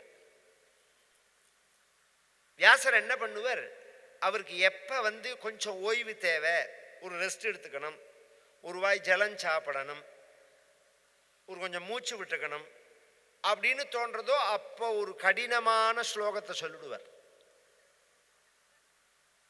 வியாச கிரந்தின்னு பேர். இதுக்கு கிரந்தின்னா முடிச்சு, முடிச்சு ஸ்லோகம்னு பேர். இதுக்கு என்ன பதம், இதுக்கு என்ன அர்த்தம் அப்படின்னு பிள்ளையார் இப்படி யோஜனை பண்ணுறதுக்குள்ள இவர் ஆசுவாசப்படுத்திப்பார். அடுத்தது 100 ஸ்லோகத்தை தயார் பண்ணிடுவார். இது மாதிரி கிரந்த கிரந்திம் ததா சக்ரே முனிஹி கூடம் குதூஹலம் அஷ்டௌ ஸ்லோக சஹஸ்ராணி அஷ்டௌ ஸ்லோக சதானி ச அகம் வேத்மி சுகோ வேத்மி சஞ்சயோ வேத்தி வானவா. இது மாதிரி இந்த மகாபாரதத்தில் எத்தனை ஸ்லோகம் இருக்கு அப்படின்னா அஷ்டௌ ஸ்லோக சஹஸ்ராணி அஷ்டௌ ஸ்லோக சதானி ச 8800 ஸ்லோகம் இருக்கு. முடிச்சு ஸ்லோகம் அப்படிங்கிறது. இதுக்கு இதுதான் பொருள் அப்படின்னு ஒரிஜினலா யாருக்கு தெரியும் அப்படின்னா சூதருக்கு தெரியும், வைசம்பாயனருக்கு தெரியும், சுகாச்சாரியாளுக்கு தெரியும், சஞ்சயனுக்கு தெரியுமோ தெரியாதோ. இவா 4 பேர் தவிர வேற யாருக்குமே தெரியாது. அகம் வேத்மி சுகோ வேத்மி சஞ்சயோ வேத்திவா நவா. இது அவ்வளோ சுலபம் இல்லை. இப்போ பின்னாடி நாங்கள்லாம் கதை சொல்கிறோமேன்னா இந்த ஸ்லோகத்துக்கெல்லாம் ஒரு உத்தேசமாக தான் சொல்கிறோம். வியாக்கியானம் பண்ணுற இந்த மகாபாரதத்துக்கு நீலகண்டர்னு ஒருத்தர் வியாக்கியானம் பண்ணியிருக்கார். அவர் கூட அந்த ஸ்லோகம் வரத்தே அதுக்கு உத்தேசமாக தான் சொல்லுவார். அதுதான் அதோட அர்த்தம்னு கன்ஃபார்ம் பண்ணி சொல்ல முடியாது. அதுதான் அதில் உள்ள பிரச்சனை. இது மாதிரி நிறைய இதெல்லாம் சொன்ன உடனே அவரும் எழுதிக்க சரின்னார். சர்வங்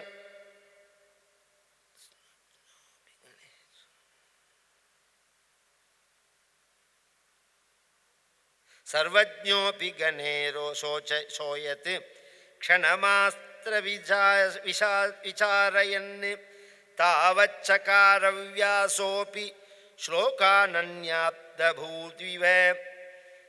எல்லாம் தெரிஞ்ச கணேசரா இருந்தாலும் ஒரு நிமிஷம் யோசனை பண்ணுவார் அப்படின்னு சொல்லி அந்த இடத்த சொல்லி முடிச்சுட்டு, இந்த மகாபாரதம் அப்படிங்கிறது ஒரு மரம். கவனிச்சு கேளுங்க. இதில் மகாபாரதம்ங்கிற மரத்துக்குள்ள 2 மரம் இருக்கும். முதல்ல மகாபாரதம்ங்கிற விருட்சத்தை வர்ணிக்கிறார். இது எப்படி மரமா வர்ணிக்கப்படுகிறது? தஸ்ய வக்ஷஸ்ய வக்ஷ்யாமி சாகாத் புத்திர பலேதயம்.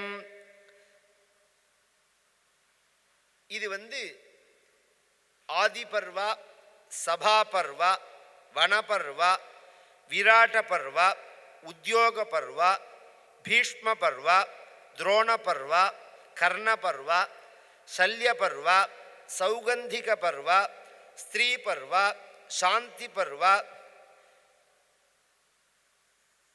அனுசாசன பர்வா, ஆஸ்வமேதிக பர்வா, ஆசிரமவாசிக பர்வா,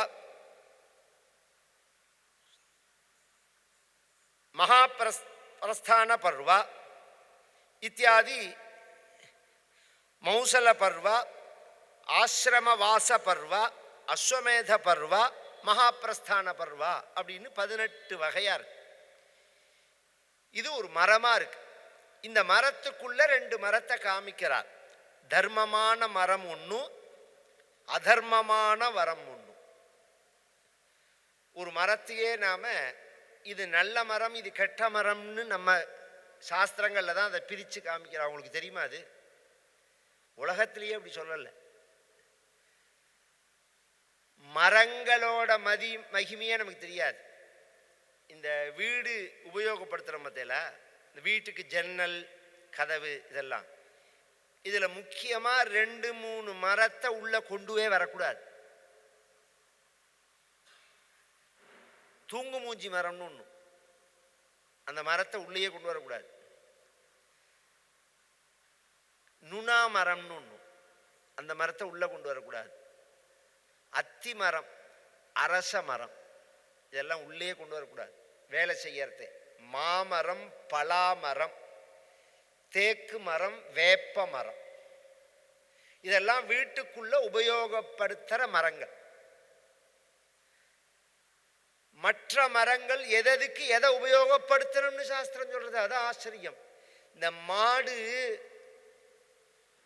வண்டியை இழுத்துன்னு போகும். அந்த வண்டியை இழுக்கிறதுக்கு மாட்டு மேலே ஒரு நுகத்தடின்னு போட்டிருப்பான் அந்த காலத்தில். அந்த நுகத்தடி எந்த மரத்தில் பண்ணணும்னா நுணா மரத்தில் தான் பண்ணணும். நுணா மரத்தில் பண்ணாதான் அந்த நுகத்தடி மாட்டுக்கு புண்ணு வராமல் இருக்கும் அப்படின்னு. நாம் ஹோமத்துக்கெல்லாம் நெய்யெல்லாம் ஊற்றி வைப்போம். அதெல்லாம் மர பாத்திரம் தானே அந்த காலத்தில். எந்த மரத்தில் செய்யப்பட்ட பாத்திரத்தில் அந்த நெய்யை ஊற்றி வைக்கணும் அப்படின்னால் வைகங்கதம்னு ஒரு மரம். அந்த மரத்தில் பண்ண பாத்திரத்தில் தான் நெய்யை ஊற்றி வைக்கணும். அவ்வளோ தூரம் வேண்டாம். நம்ம ஆற்றுல கல்யாணத்தும் போது சீர்வரிசைகள் வைக்கிறதே முக்கியமாக என்ன வைப்பா அந்த காலத்தில்? மரப்பாச்சி பொம்மை வைப்பா. யாரா பார்த்துருக்கல? இன்னைக்கு அதெல்லாம் கிடையாது. சவர செட்டை கொண்டு வைக்கிறான். சவரம் பண்ணிக்கிற செட்டை கொண்டு வைக்க அதுவே கிடையாது கல்யாணத்துக்கு. சீர்வரிசையில் கொண்டு போய் அதை வாங்கி கொண்டு வைக்கிறான். அன்னைக்கு காலத்தால சவரம் பண்ணிக்கணும்னு இருக்கே தவிர சவர செட்டு சீர்வரிசையில் வைக்கணும்னு இங்கே இருக்கான்னு. மரப்பாச்சி பொம்மை வைக்கணும். மரப்பாச்சி பொம்மையோட மகிமை என்ன தெரியுமோ? கேன்சரை தடுக்கும். அது ஆரம்ப நிலையில் உங்களுக்கு எந்த இடத்துல உடம்புல தோல் சம்பந்தமாக வந்திருந்தாலும் அதை சந்தன கல்லில் இழைச்சி அதை மேலே 4-5 நாள் தடவின்னு வந்தெல்லாம் நார்மலாகிடும். அதோட வேல்யூ தெரிஞ்சு அதை முழுக்க வெட்டி கடத்தி கொண்டு போறா வெளிநாட்டுக்கு. எப்படி சார்னா செம்மரக்கட்டைங்கிற பத்தியெல்லாம் அதான் அது செம்மரக்கட்டைன்னு பேப்பரில் வரும் பாருங்க. அப்பப்போ பேப்பரில் வர்றது 100% 99% ஏற்கனவே பேடுத்துன்னு அர்த்தம் பண்ணா. அதெல்லாம் கடத்தி கொண்டு போயிட்டா பேப்பர் நியூஸுக்காக 1% கண்ணில் காமிக்கிறாவா. இதில் இன்னொரு ஆச்சரியம் என்னன்னா, இந்தியா முழுக்க நீங்கள் இந்த மரத்தை வச்சா வளராது. திருப்பதி பிரதேசத்தில் மட்டும்தான் அது வளரும். திருப்பதி பிரதேசத்தில் மட்டும்தான் அந்த மரம் வளரும். இன்னொரு விஷயமும் சொல்லிவிடுறேன். இந்த சந்தனம் அரைக்கிறதுன்னு ஒன்று உண்டு அந்த காலத்தில், தெரியுமா எல்லாருக்கும்? சந்தனக்கட்டையை அரைச்சு சந்தனம் எடுப்பா பாருங்க. அது எல்லா பாறாங்கல்லையும் அரைக்கக்கூடாது. திருப்பதி மலைக்கல்லில் அரைச்சாதான் சந்தனம் வரும். மற்ற கல்லில் அரைச்சா சந்தனம் வராது, கல்லு தான் தேயும். அதனால தான் அந்த காலத்தில் திருப்பதி போனால் மரப்பாச்சி பொம்மை வாங்கிட்டு வா, சந்தனக்கல் வாங்கிட்டு வான்னு சொல்லுவாள். இப்போ லட்டை வாங்கிட்டு வா, புளியஞ்சாத்தை வாங்கிட்டு வா, வடையை வாங்கிட்டு வாங்குறான். இது என்னத்துக்குன்னே தெரியல. மரப்பாச்சி பொம்மை அவ்வளோ விசேஷம். இது மாதிரி இன்னென்ன மரங்களுக்கு இன்னென்ன சக்தி. அதில் இந்த மகாபாரதத்தில் பாபமான மரம் ஒரு மரத்தை சொல்கிறேன். அதுக்கு எது கிளை, எது இலை, எது பூவு, எது பழம், எது தோல், எது வேறு. பாபமான மரத்துக்கு என்ன பெயர்? துரியோதனோ மண்யுமயோ மகாத்ருமஹா. துரியோதனன்கிற மரம். மண்யுமய கோபமா. சர்வ தப்பு காரியத்துக்கும் கஷ்டங்களுக்கும் காரியம் எதுன்னா கோபம்தான். இந்த கோபம் இருக்கு பாருங்க, மகாசத்ரு. மகாசனோ மகாபாப்மா வித்யேனம் இக வைரீனம் அப்படிங்கிறான் பகவான். பகவத்கீதையில உன்னோட சத்ரு அவா இல்லடா அர்ஜுனா, இதுதாங்கிறான். இந்த கோபம்ங்கிறது பெரிய சத்ரு. கண்ணு மண்ணு தெரியாம போயிடும். மண்யுமயோ மகாத்ருமஹ ஸ்கந்த கர்ணஹ. அந்த மரத்துக்கு தோல் யாரு அப்படின்னால் கர்ணன். அந்த கர்ணன் தான் இந்த மரத்துக்கு ரட்சகன். இந்த பலத்துல தான் அது தப்பு பண்றது. மகாபாரதம் ரொம்ப ஆச்சரியமான ஒரு விஷயம். எல்லா வகையிலையும் அதுல ஒரு வகை கர்ணன்கிற கேரக்டரை வியாசர்கள் சொன்ன விதம். இந்த கர்ணன் நல்லவனா கெட்டவனா அப்படின்னு ஒருத்தரை கேட்டா இன்னி பரியந்தம் எல்லாரும் அவனை பத்தி பேசலாம். நல்லவனும் பேசலாம், கெட்டவனும் பேசலாம். நல்லவனும் 10 நாள் பேச முடியும், அயோக்கியனும் 10 நாள் பேச முடியும். உண்மையில இவன் பாபம் பண்ணினானா அப்படின்னா நேரடியா இவன் பாபம் பண்ணல. எந்த பாபத்தையும் இவன் நேரடியா பண்ணல. ஆனா அவர்கள் பாபம் பண்றதுக்கு தூண்டுதலா இவன் இருந்தான். அதனால நீனும் பாபிதாங்கிறார் பகவான். நீனும் அதுல சேர்ந்தவன் தான். தப்பு பண்றவன் ஒத்தன், நான் தப்பு பண்ணல. ஆனா அந்த தப்பு பண்ணத்தினால உள்ள சௌக்கியத்தை நானும் சேர்த்து அனுபவிச்சா, நானும் அந்த தப்பு பண்ணவனுக்கு தப்பையில உடந்தையாதானே ஆறேனா. அதனால தானே ஒன்றும் தெரியாத எத்தனையோ பொம்மநாட்டிகள் எல்லாம் அரெஸ்ட் பண்றோம் அன்னைக்கு. அந்த குற்றத்துல இந்த குற்றத்துல, அதுவும் முக்கியமா ஊழல் குற்றங்கள்ல சத்தியமா சொன்னா அந்த பெண்களுக்கு அதுல சம்பந்தமே இருக்காது. அது என்னன்னு கூட அவளுக்கு தெரியாது. ஆனா இது அத்தனையும் கொண்டு அங்கதான் பதுக்கி வச்சிருப்பான். அந்த பெண்ணோட பேர்ல தான் காலேஜா இருக்கும், இதுவா இருக்கும், ஆஸ்பத்திரியா இருக்கும், இதுவா இருக்கும். அவளை கேட்டா எனக்கு ஒண்ணுமே தெரியாது, இவர் புடவை வாங்கி கொடுத்தாரு, நகை, அதை போட்டுயோன்னு அந்த பாபத்துக்கு அவனோட போய் கோவில்ல ஜெயில களி தின்னாகணும். அது மாதிரி இந்த கர்ணன் கேரக்டருங்கிறது. சில பேர் சொல்லுவா அவன் ரொம்ப அயோக்கியம், அவன் ரொம்ப பொண்டாட்டி ரொம்ப நல்லவன்னு. உண்மையா இருக்கலாம். நல்லவனா இருந்தா என்ன தெரியுமா பண்ணியிருக்கணும்? போடா நாயேன்னு சொல்லிட்டு அவனை விட்டு வெளில வரணும். உன்னோட நீ இந்த அயோக்கியத்தனம் பண்றதுக்கு உன்னோட இந்த சோத்தை நான் திங்க மாட்டேங்கணும். இந்த நீ இப்படி பண்ணி அயோக்கியத்தனம் பண்ற சோத்தை நான் தொட மாட்டேன் சொல்லியிருந்தா உத்தமின்னு சொல்லலாம். அப்படி சொல்ல முடியலையா? அப்படி சொல்கிற மாதிரி இன்னைக்கு நம்ம சமூக அமைப்பும் இல்லையே. அப்படி சொன்னால் அந்த பொம்மநாட்டியை நாம் எதாவது கொண்டாட போகிறோமா, இல்லை ஒரு வேளை சோறு வச்சு போட போகிறோமா? தெய்வ ரட்சிக்கும் அது வேற விஷயம். இந்த கர்ணன் அது மாதிரி உள்ளவன். சகுனிஹி தஸ்ய சாகாக. அந்த துரியோதனன்கிற மரத்துக்கு எது கிளைகள்னா சகுனி தான். துஸ்வாசனஹா புஷ்பபலே சமிருத்தே. அந்த துரியோதனன்கிற பாப மரத்துக்கு எது பூ எது பழம் அப்படின்னா துஸ்வாசனன் தான். இதில் ஒரு சுவாரஸ்யம் சொல்கிறேன். ஒரு மரம் வளர்றது விஷயம் இல்லை, அது பல மரங்களை வளர்க்கறதுக்கு காரணமான விதைகளை தரும், காய்களை அது தரும். அதுலேருந்து வர விதையை வச்சுன்னு பல மிதங்கள் போடலாம். அது மாதிரி இந்த துரியோதனன் ஆதாரமாக வச்சிருந்து இவன் 10 பாவம் பண்ணினான்னா துஸ்வாசனன் 1000 பாவம் பண்ணியிருக்கான் மேலே மேலே. அதனால அவனை தான் பிரதானமாக, இன்னும் சொல்ல போனால் அவன் தான் இவ்வளோ பெரிய சண்டைக்கு காரணமே. சூதாட்டம் ஆடினா சொத்தை இழந்தாங்கிறதெல்லாம் பொது விஷயம். இது க்ஷத்திரியர்களோட வாழ்க்கையில் உள்ளது. அது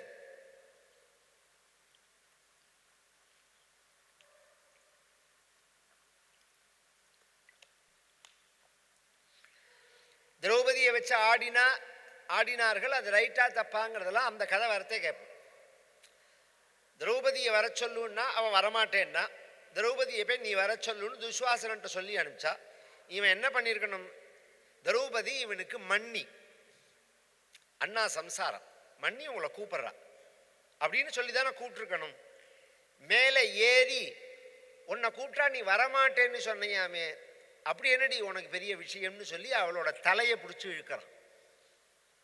பின்னிண்ட தலையை பிடிச்சி இழுத்து நடு ரோட்டில் தரன்னு இழுத்துன்னு வந்து இந்த சபையில நிறுத்தலாம்.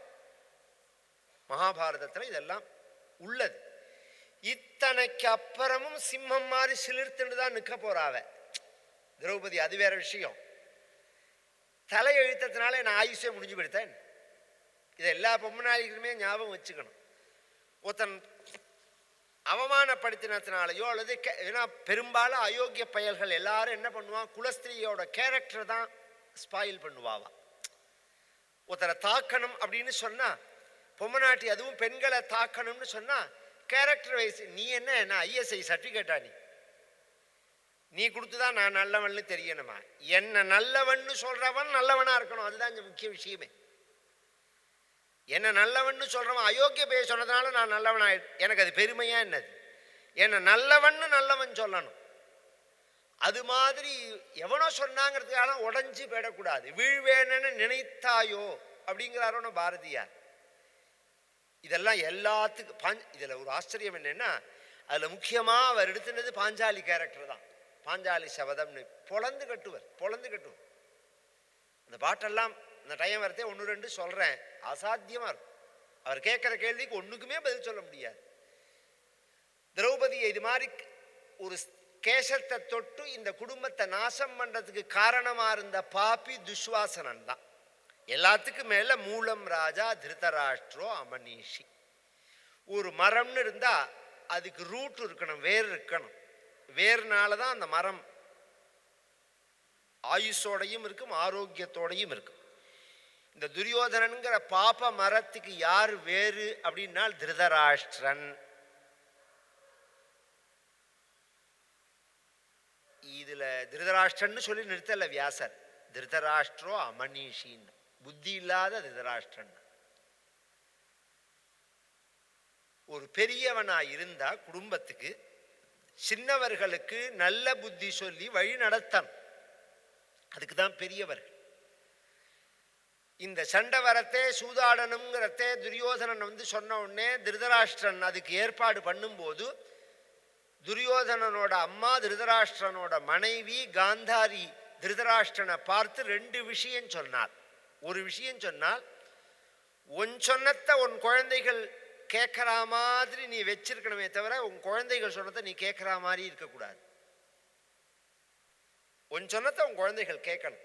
நல்ல சொல்ல விஷயத்தை சொன்னா கேட்கணும். 2வது, அவன் வந்து சூதாடி இந்த சொத்தை புடுங்கலாம்னு சொல்றான். உனக்கு அறிவு வேண்டாமான்னு கேட்டா. யாரு? கணவனை பாரு. இந்த சொத்து நமக்கு வந்தா நாம சௌக்கியமா இருக்க முடியுமா? ஏன் அப்படின்னு சொன்னா, பிரத்வம்சினி க்ரூர சமாஹிதா ஸ்ரீ மிருது பிரௌடா கச்சதி புத்திர பௌத்ரானு. ஒரு மனிதனுடைய வாழ்க்கையில கொடூரமா பாவங்களை செஞ்சு பணத்தை சம்பாதிச்சான்னா அந்த பணமானது அவன் காலத்திலேயே அவன் குடும்பத்தை அழிக்கிறத அவன் பார்ப்பான். குரூரசமாஹிதா ஸ்ரீஹி பிரத்வம்சினி. அந்த குடும்பத்தை, அந்த பணம் அழிக்கிறத அவனே பார்ப்பான், அந்த குடும்பம் நாசமார்த்த அவனே பார்ப்பான். பின்ன எந்த சொத்து பரம்பரையா வரும் அப்படின்னாலும் மிருது பிரௌடா கச்சதி புத்திர பௌத்ரான்னு, நேர்மையா நியாயமா உழைச்சு சம்பாதிச்ச பணம் தான் நாம் அனுபவிச்சு, நம்ம மனைவி அனுபவிச்சு, நம்ம குழந்தை அனுபவிச்சு, நம்ம மருமகளை அனுபவிச்சு, நம்ம பேரை அனுபவிச்சு, அந்த காலத்துலலாம் அப்படி இருக்கும். இப்போ 5 வருஷம் அமக்கலமாக இருக்கான், 5 வருஷம் அப்புறம் எங்கே இருக்கான்னு தெரியல. கேட்டால் திகாரில் இருந்தாங்கிறான், பீகாரில் இருந்தாங்கிறான். இதெல்லாம் ஒரு மானங்கட்ட வாழ்க்கையெல்லாம் ஒரு வாழ்க்கையை சொல்லுங்க. ஒரு ரசமண்ணன் சாப்பிட்டாலும் கண்ணியமாக இருக்க வேண்டாமா வாழ்க்கை? ரசஞ்சான் சாப்பிட்றோம், ஃப்ரீயாக சாப்பிடணும். அப்படி சாப்பிட்டா உடம்பு ஆரோக்கியமாக இருக்கணும். சாப்பிட்ட உடனே அப்படி ஜம்னு படுத்துன்னு தூங்கணும். மனைவி குழந்தைகளோட பேசின்னு சௌக்கியமாக இருக்கணும். அந்த வாழ்க்கை வேண்டாமா? நிம்மதியாக இருக்கிற வாழ்க்கை வேண்டாமா? நீ அனுபவிக்கிறது உன் மனைவிக்கு கிடைக்க வேண்டாமா? மனைவி அனுபவிக்கிறது உன் பிள்ளைக்கு கிடைக்க வேண்டாமா? உன் பேரனுக்கு வர வேண்டாமா? இதெல்லாம் புண்ணியமாக இருந்தால் தான் வரும். பாவமாக இருந்தாலும் வரும், இந்த பாவம் வரும். அதனால ஜாகிரதையாக இருக்கணும். அதுக்கு அடுத்தது தர்மமயமான மரத்தை சொல்றார்.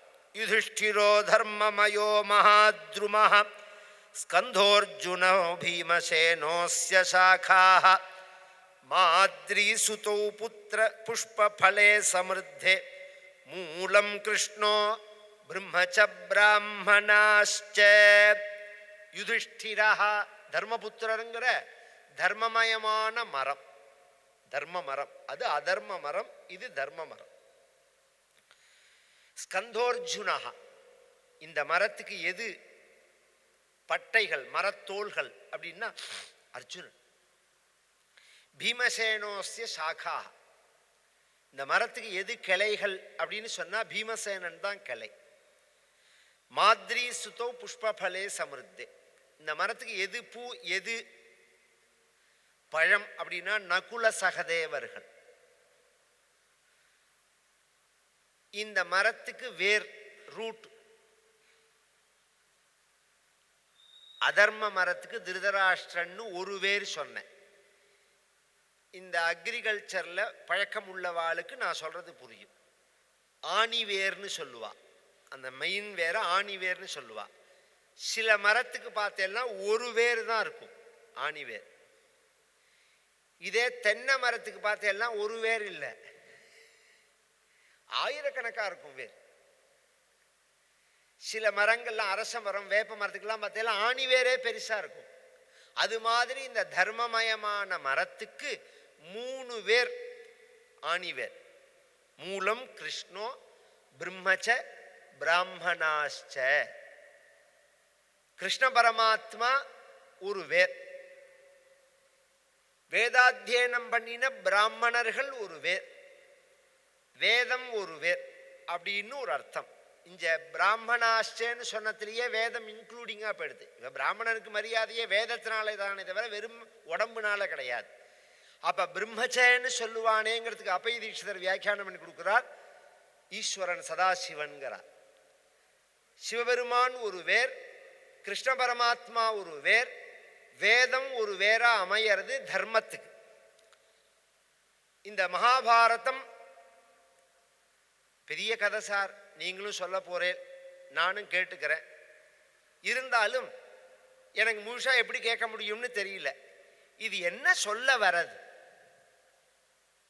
அப்படிங்கிறத நீங்க கொஞ்சம் சுருக்கமா சொல்ல முடியுமா அப்படின்னா சொல்றேன். வியாசரே சொல்லியிருக்கார், தபோ ந கல்போ அத்யயனம் ந கல்பஹ ஸ்வபாவிகோ வேத விதிஹி ந கல்பஹ பிரசஹ்ய சித்தாஹரணம் ந கல்பஹ ஸ்வான்யே ச பாவோ அபகதானி கல்பஹ. நாம தவம் பண்றேன்னு சொல்றோம், பூஜை பண்றேன்னு சொல்றோம். நான் யோகா பண்றேன் சார், நான் மெடிடேஷன் பண்றேன் சார், நான் சாண்டிங் பண்றேன் சார், பாராயணம் பண்றேன், நான் ஜபங்கள் நிறையா பண்றேன், நான் நிறையா தர்ம காரியங்கள்லாம் பண்றேன். என்ன வேணாலும் சொல்லு, நல்லவனாயிருந்து பண்ணினாதான் இத்தனைக்கு பலன்கிற ஒரே வார்த்தை. தபோன கல்பகா அத்தியனம் உன்னை சுத்திப்படுத்தாது. நீ நல்லவனாயிருந்தா அது எஃபெக்டா இருக்கும். அப்படி எப்படி சார்னா, ஒரு பால் பசும்பால், பசும்பால் குடிச்சா உடம்புக்கு ஆரோக்கியம். நம்ம பெரியவா சொல்லி கொடுத்தது. அதை பசும்பாலை எதில் ஊற்றி குடிச்சா ஆரோக்கியம்? ஒரு மண் பானையில் அல்லது வெள்ளி பாத்திரம், தங்க பாத்திரம், பித்தளை டம்ளர், வெண்கல டம்ளர், இப்போ எவர் சில்வர் இப்படி வேணாலும் வச்சுக்கோங்க, இதில் ஊற்றி குடித்தா அது ஆரோக்கியம். அதை காப்பரில் ஊற்றலாமோ? நாய் தோல்ல பண்ணின ஒரு கப்பு, நாய் இருக்கு பாருங்க, அதோட லெதர்ல பண்ணின ஒரு கப்பு, அதில் ஊற்றி பசும்பாலை குடிக்கலாமோ? நீங்க நல்லவனாய் இல்லாத பண்ற காரியங்கள்லாம் நல்ல காரியத்தை நாய் தோல்ல ஊத்தினா மாதிரி. அது நல்ல பதார்த்தத்தை நாய் தோல்ல ஊத்தினா எப்படி அந்த பதார்த்தமும் கெட்டு போயிடுமோ, அது மாதிரி நல்லவனா இல்லாதவன் பண்ற காரியங்கள் எல்லாமும் கெட்டுதான் போகும். நீங்க நல்லவனா இருக்கணுங்கிறது தான் விஷயம். இதை தான் பாரதம்ங்கிறது நமக்கு காண்பிக்கிறது. நம்ம மனசு எப்போதும் தர்மத்திலேயே இருக்கணும். இது அடுத்த ஒவ்வொரு நாள் வரத்தே சொல்லுன்னு வர.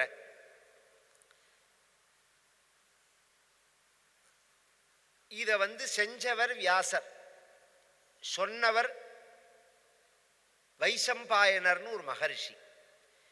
அதை கேட்டுட்டு சவுனகாதிகளுக்கு சொன்னவர் சூதர் அப்படிங்கிறவர்.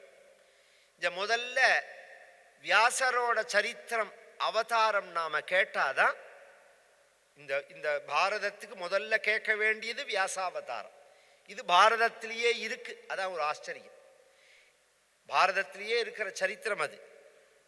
ராஜா பரிச்சரோ நாம தர்மநித்யோ மஹீபதி சச்சேதி விஷயம் ரம்யம் வசுஹூ பௌரவநந்தனஹ இந்திரோபதேசாத்யக்ராஹ ரமணீயம் மஹீபதி.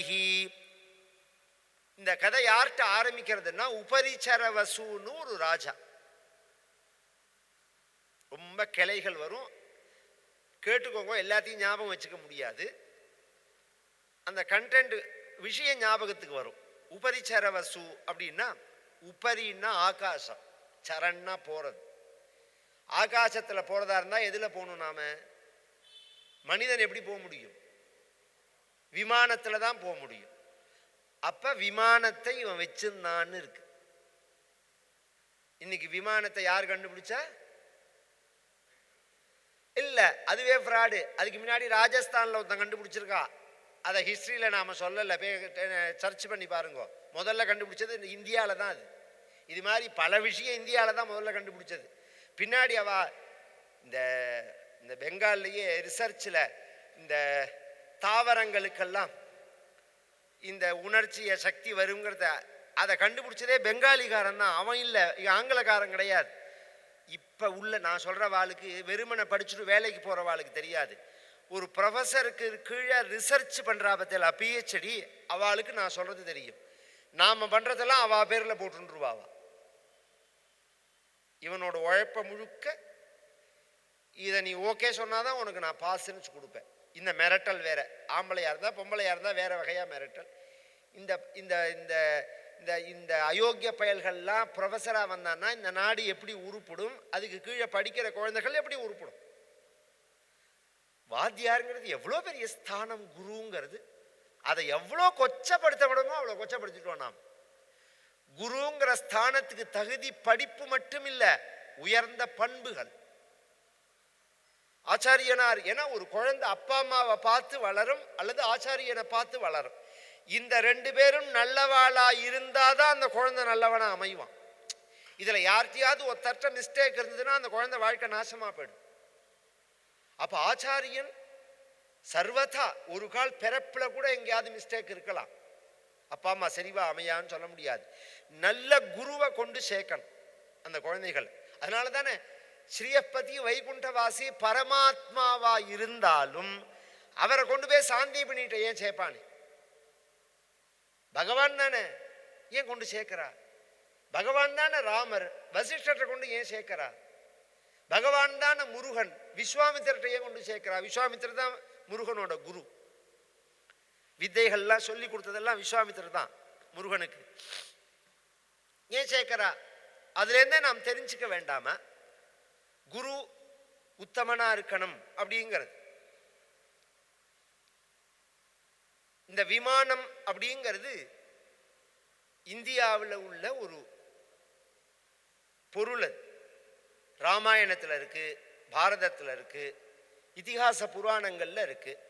அப்ப இந்தியாவிலேயே ஏற்கனவே இருந்திருக்கு இந்த டெக்னாலஜி.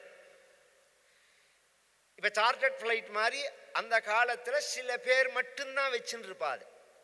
ஏன்னா அது ஒவ்வொருத்தரும் ஒவ்வொரு விதமா அதை இயக்குவா. அவ டிசைன் பண்ணி தயார் பண்ணி அவளே இயக்குவா. இவன் இந்திரன்டேந்து ஒரு விமானத்தை வாங்கிக்கிறான். தேவராஜனான இந்திரன்டேந்து விமானத்தை வாங்கிட்டு இவன் சஞ்சாரம் பண்ணுவான். தமிழ்நாட்டில் பல கோவில்கள் திருப்பணி பண்ணியிருக்கார். ஒரிஜினலாகவே ராஜா திருப்பணி பண்ணின கோவில்கள் அது. ராஜா நாம் பண்ணுறேன்னு இன்னைக்கு சொல்கிறதெல்லாம் எது உண்மைன்னு நமக்கு தெரியாது. ஒரிஜினலாகவே ராஜாக்கள் திருப்பணி பண்ணின கோவில்கள் அந்த கோவில்கள்லாம். அதுலேயும் 108 திவ்ய தேசத்தில் பிரதானமாக மாயூரம் பக்கம் தேரெழுந்தூர்னு ஒரு ஊருக்கு தெரியுமா? கம்பர் பிறந்த ஊர் அது. தேர் இழந்தூர் அப்படின்னு பேர். அந்த ஊர்ல உள்ள பகவானுக்கு ஆமருவி அப்பன்னு பேரு. கிருஷ்ண பரமாத்மா. இவன் விமானம் அங்க பறக்கிறது. அந்த தேர் இழந்தூர் வந்த உடனே விமானம் நின்றுடுத்து. இவன் தேர் வடிவத்தில் உள்ள விமானம் இவனோடது. அந்த விமானம் ஓடாம நின்னத்தினால அதுக்கு தேர் இழந்தூர். தேரை இழந்துட்டான், நின்று போயிடுது. ஏன் பறக்கல்லேங்கிறது சில பேர் ஃபாரின்காரனை வாங்கிடுவான். அதுக்கு இவனுக்கும் பண்ண தெரியாது, இந்தூர்காரனுக்கு ரிப்பேர் பண்ண தெரியாதுங்கிற மாதிரி. இது இந்திரன்டேந்து வாங்கிட்டு வந்த விமானம். இது ஏன் நின்று போச்சுங்கிறது புரியல. அப்ப அசரீரியா ஒரு வாக்கு சொல்றது, இது ஒருக்கானே பகவான், இவனோட ஆலயத்தை நீ ராஜா நீ நிர்மாணம் பண்ணினேன்னா இந்த விமானம் பழையபடி பறக்கும்னா. அவன் அந்த ஆலயத்தை 10 மாசம் தங்கி அந்த ஆலயத்தை நிர்மாணம் பண்ண உடனே அந்த தேர் கிளம்பிடுத்து அங்கேருந்து. அதனால அதுக்கு தேர் எழுந்தூர்னு பேர். அந்த உபரிச்சர வசு அப்படிங்கிற ராஜாவுக்கு இதெல்லாம் கதாபாகங்கள். இதை நீங்க விகல்பமா மனசுல வாங்கிண்டா உங்க புத்தி இன்னும் விசாலம் அடையலைன்னு அர்த்தம். இதை விஸ்தாரமா சொல்றதுக்கு எனக்கு இப்ப சில டைம் கிடையாது.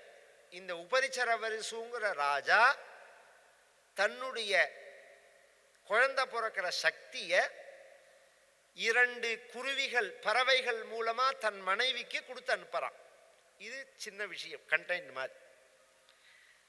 அது ஒரு ஆத்தங்கரையில படுக்கும்போது மேல ஒரு கழுகு அந்த குருவிகளோட சண்டை போட, இந்த குருவிகள் வச்சிருந்த அந்த வீரியமானது சுக்லமானது ஆத்துல விழுந்துட, அதை ஒரு மீன் சாப்பிட, அந்த மீன் கர்ப்பமாக அந்த மீனை ஒரு செம்படவன் பிடிச்சு அந்த மீனை நறுக்கும் போது அது வயத்துல ஒரு குழந்தை இருந்து அந்த குழந்தையை எடுத்து வளர்க்கிறான்.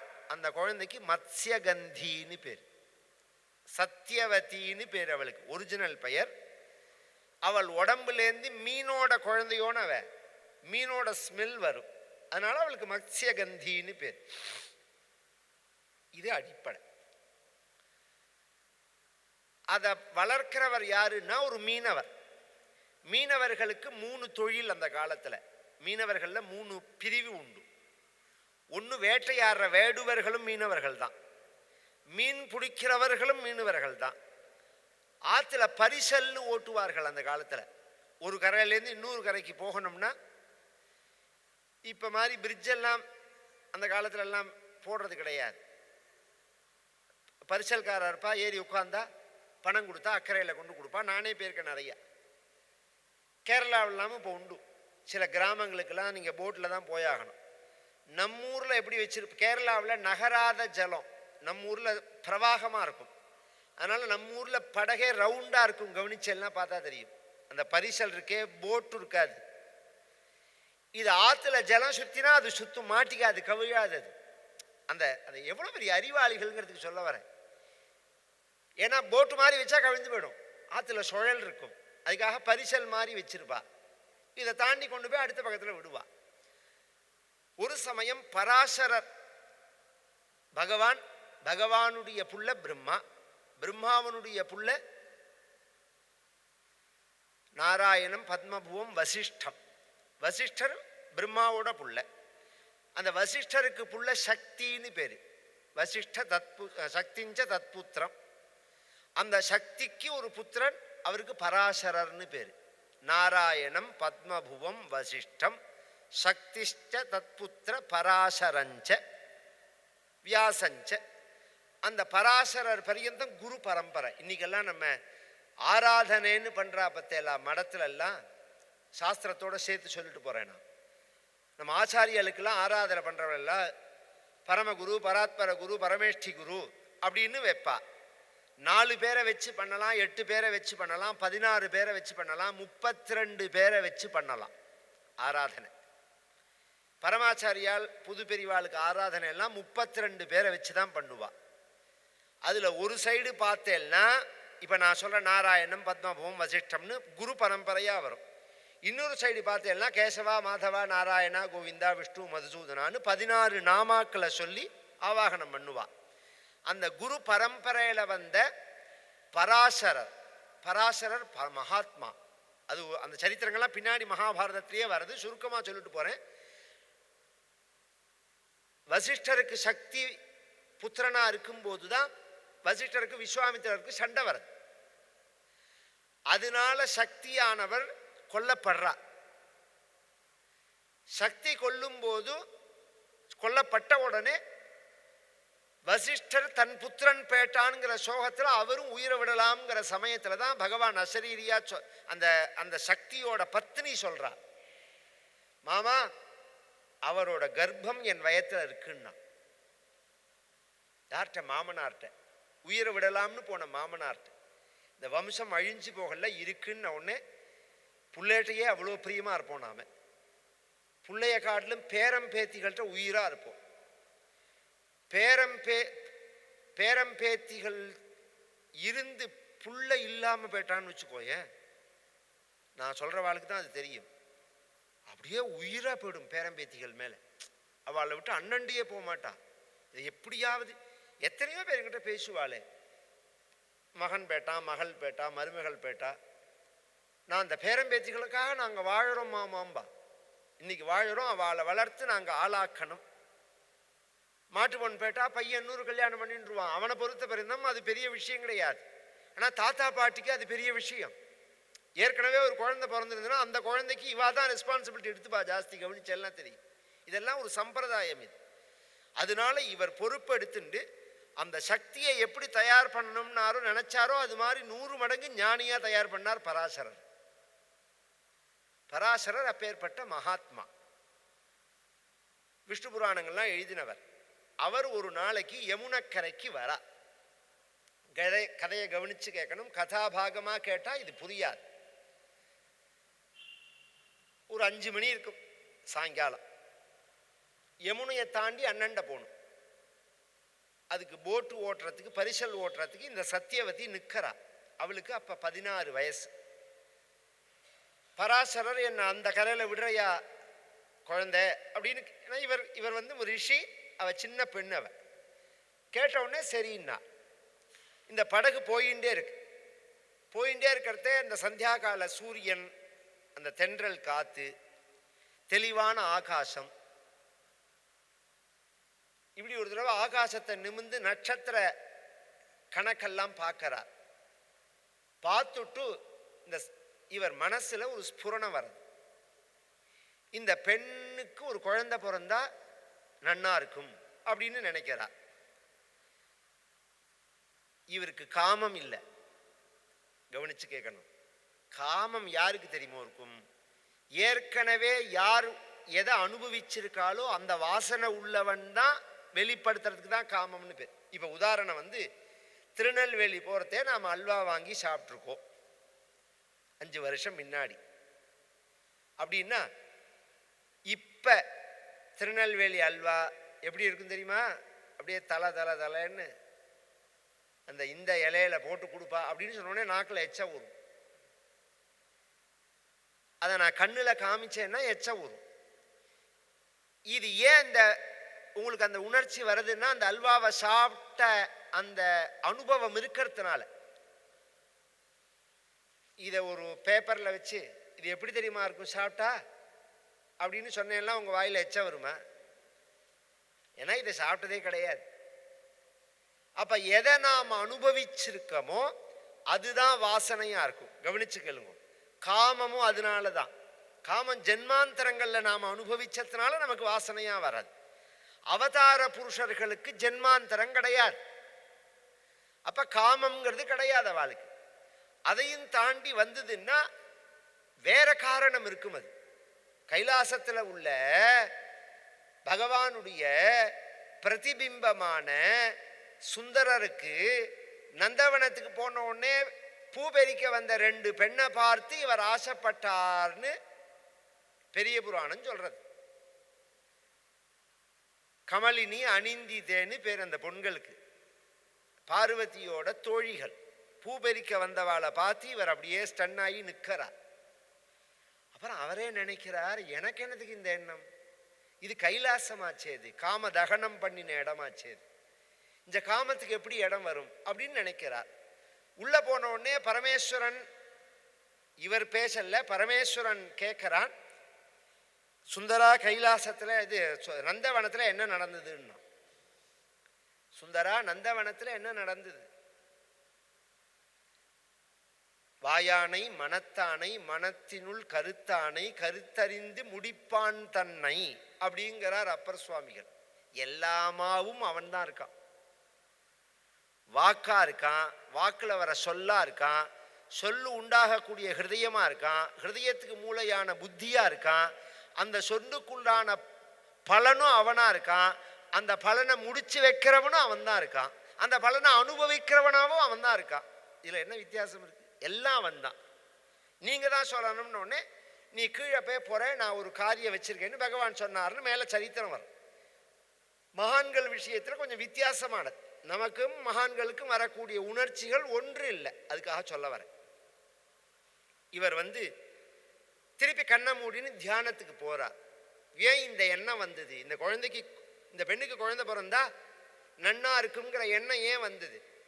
போன உடனே தான் பார்க்கிறார், பகவான் தரிசனம் கொடுத்து, இந்த பூமியில சில காரியங்கள் பண்றதுக்காக நான் அவதாரம் பண்றதா இருக்கேன், உனக்கு அவதாரம் பண்றதா இருக்கேன், நீ வெதை, அதுக்கு பூமியா அந்த பெண்ணை நல்ல க்ஷேத்திரம் அது அப்படின்னு உடனே இதை அந்த பொண்ணுக்கு புரிகிற மாதிரி சொல்லணும்.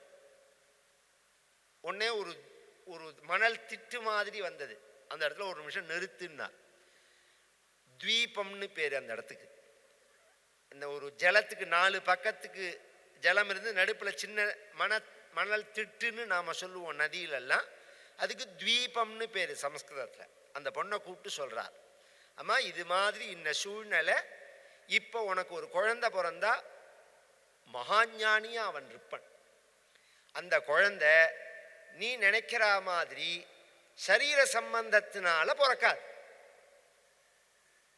யோனிரி, கவனிச்சு கேட்கணும் இந்த வார்த்தைகள்லாம். யோனிரி யதா நதுஷ்யேதா அப்படின்னு இதோட மூலத்தை சொல்றது பாகவதம். யோனியை தொடாம குழந்தை பிறக்குங்கிறது, ஸ்பர்சம் பண்ணாமேங்கிறது. அப்படின்னா எப்படி சார்னா, இதை நான் நினைப்பேன். நான் ஒரு 50 வருஷம் முன்னாடி எங்கள் தாத்தாலாம் கதை சொல்லும் போது திணறுவர் இந்த விஷயத்தை எப்படி சொல்றதுன்னு. இப்போ நான் ஈஸியாக சொல்லிட்டு போகலாம், டெஸ்ட் டியூப் பேபி முடிஞ்சு போச்சு, ஒரு ஆணும் ஸ்திரீயும் சேரணுங்கிற அவசியமே கிடையாது. 2 பேரோட சக்தி எடுத்து ஒரு லேபில் குழந்தை தயார் பண்ணுறாளோனோ, இவா 2 பேரும் ஒருத்தரை தொட்டுக்காமலேயே இவாளுடைய மூலக்கருவை எடுத்து ஒரு குழந்தை எப்படி தயார் பண்ணுறா, இவா லேபில் தயார் பண்ணா, அவ தபஸில் தயார் பண்ணா. அதான் வித்தியாசம். அந்த பொண்ணு அதை புரிஞ்சுண்டா. குழந்தை பிறந்தாலும் நீ கண்ணியா இருப்பேங்கிறார். அது எப்படி? அதுதான் இந்த கேள்வியே. இவளுக்கு மட்டும் இல்லை, குந்திக்கு அந்த விஷயம் உண்டு. குழந்தை பிறந்தாலும் கன்னித்தன்மை மாறாதுன்னு எப்படி இருக்க முடியும் அப்படின்னு கேட்டா, புருஷ ஸ்பர்ஷம் கிடையாதுன்னு அர்த்தமங்க. கவனிச்சு கேட்கணும். அதை புருஷ ஸ்பர்ஷம் கிடையாது, மகாஞானியா இருப்பான் அப்படின்னு உடனே பரமபாகியம் அப்படின்னாள். அப்படி இப்படி மண்டிட்டுன்னு இப்படி உட்கார்ந்துட்டு பராசரரை பார்த்து கை கூப்பிண்டு தியானம் பண்ண, பராசரரும் தியானம் பண்ணு தன் சக்தியை பிரயோகிக்க, அவளோட அந்த ஆதாரத்தை எடுத்துட்டு இவர்கள் 2 பேருக்கு மத்தியில ஒரு ரிஷி ரூபத்துல வியாசர் உண்டாரா. கவனிச்சு கேட்கணும். குழந்தையா பிறக்கல, 16 வயசு மதிப்புல பிறந்தா. 16 வயசு மதிப்புல ஒரு குழந்தை பிறக்குமா எங்கேயாவது? இவர் பிறந்த உடனே எப்படி இருந்தார்னு ஒரு ஸ்லோகம் சொல்றது. அப்ரஸ்யாமஹ பிங்கஜடா பத்த கலாபஹ பிராம் சுர்தண்டி கிருஷ்ண மிருகத்வக் பரிதானஹ சாக்ஷான் லோகான் பாவயமானஹ கவிமுக்கிய பாராசரியஹ பர்வசுனூபம் விவருணோது. அப்ரஸ்யாமஹ பிங்கஜடா பத்த கலாபஹ. இவரோட சொரூபமே கருப்பு தான், சியாம வர்ணம் தான். இவர் கருப்பா உள்ளவர் தான்.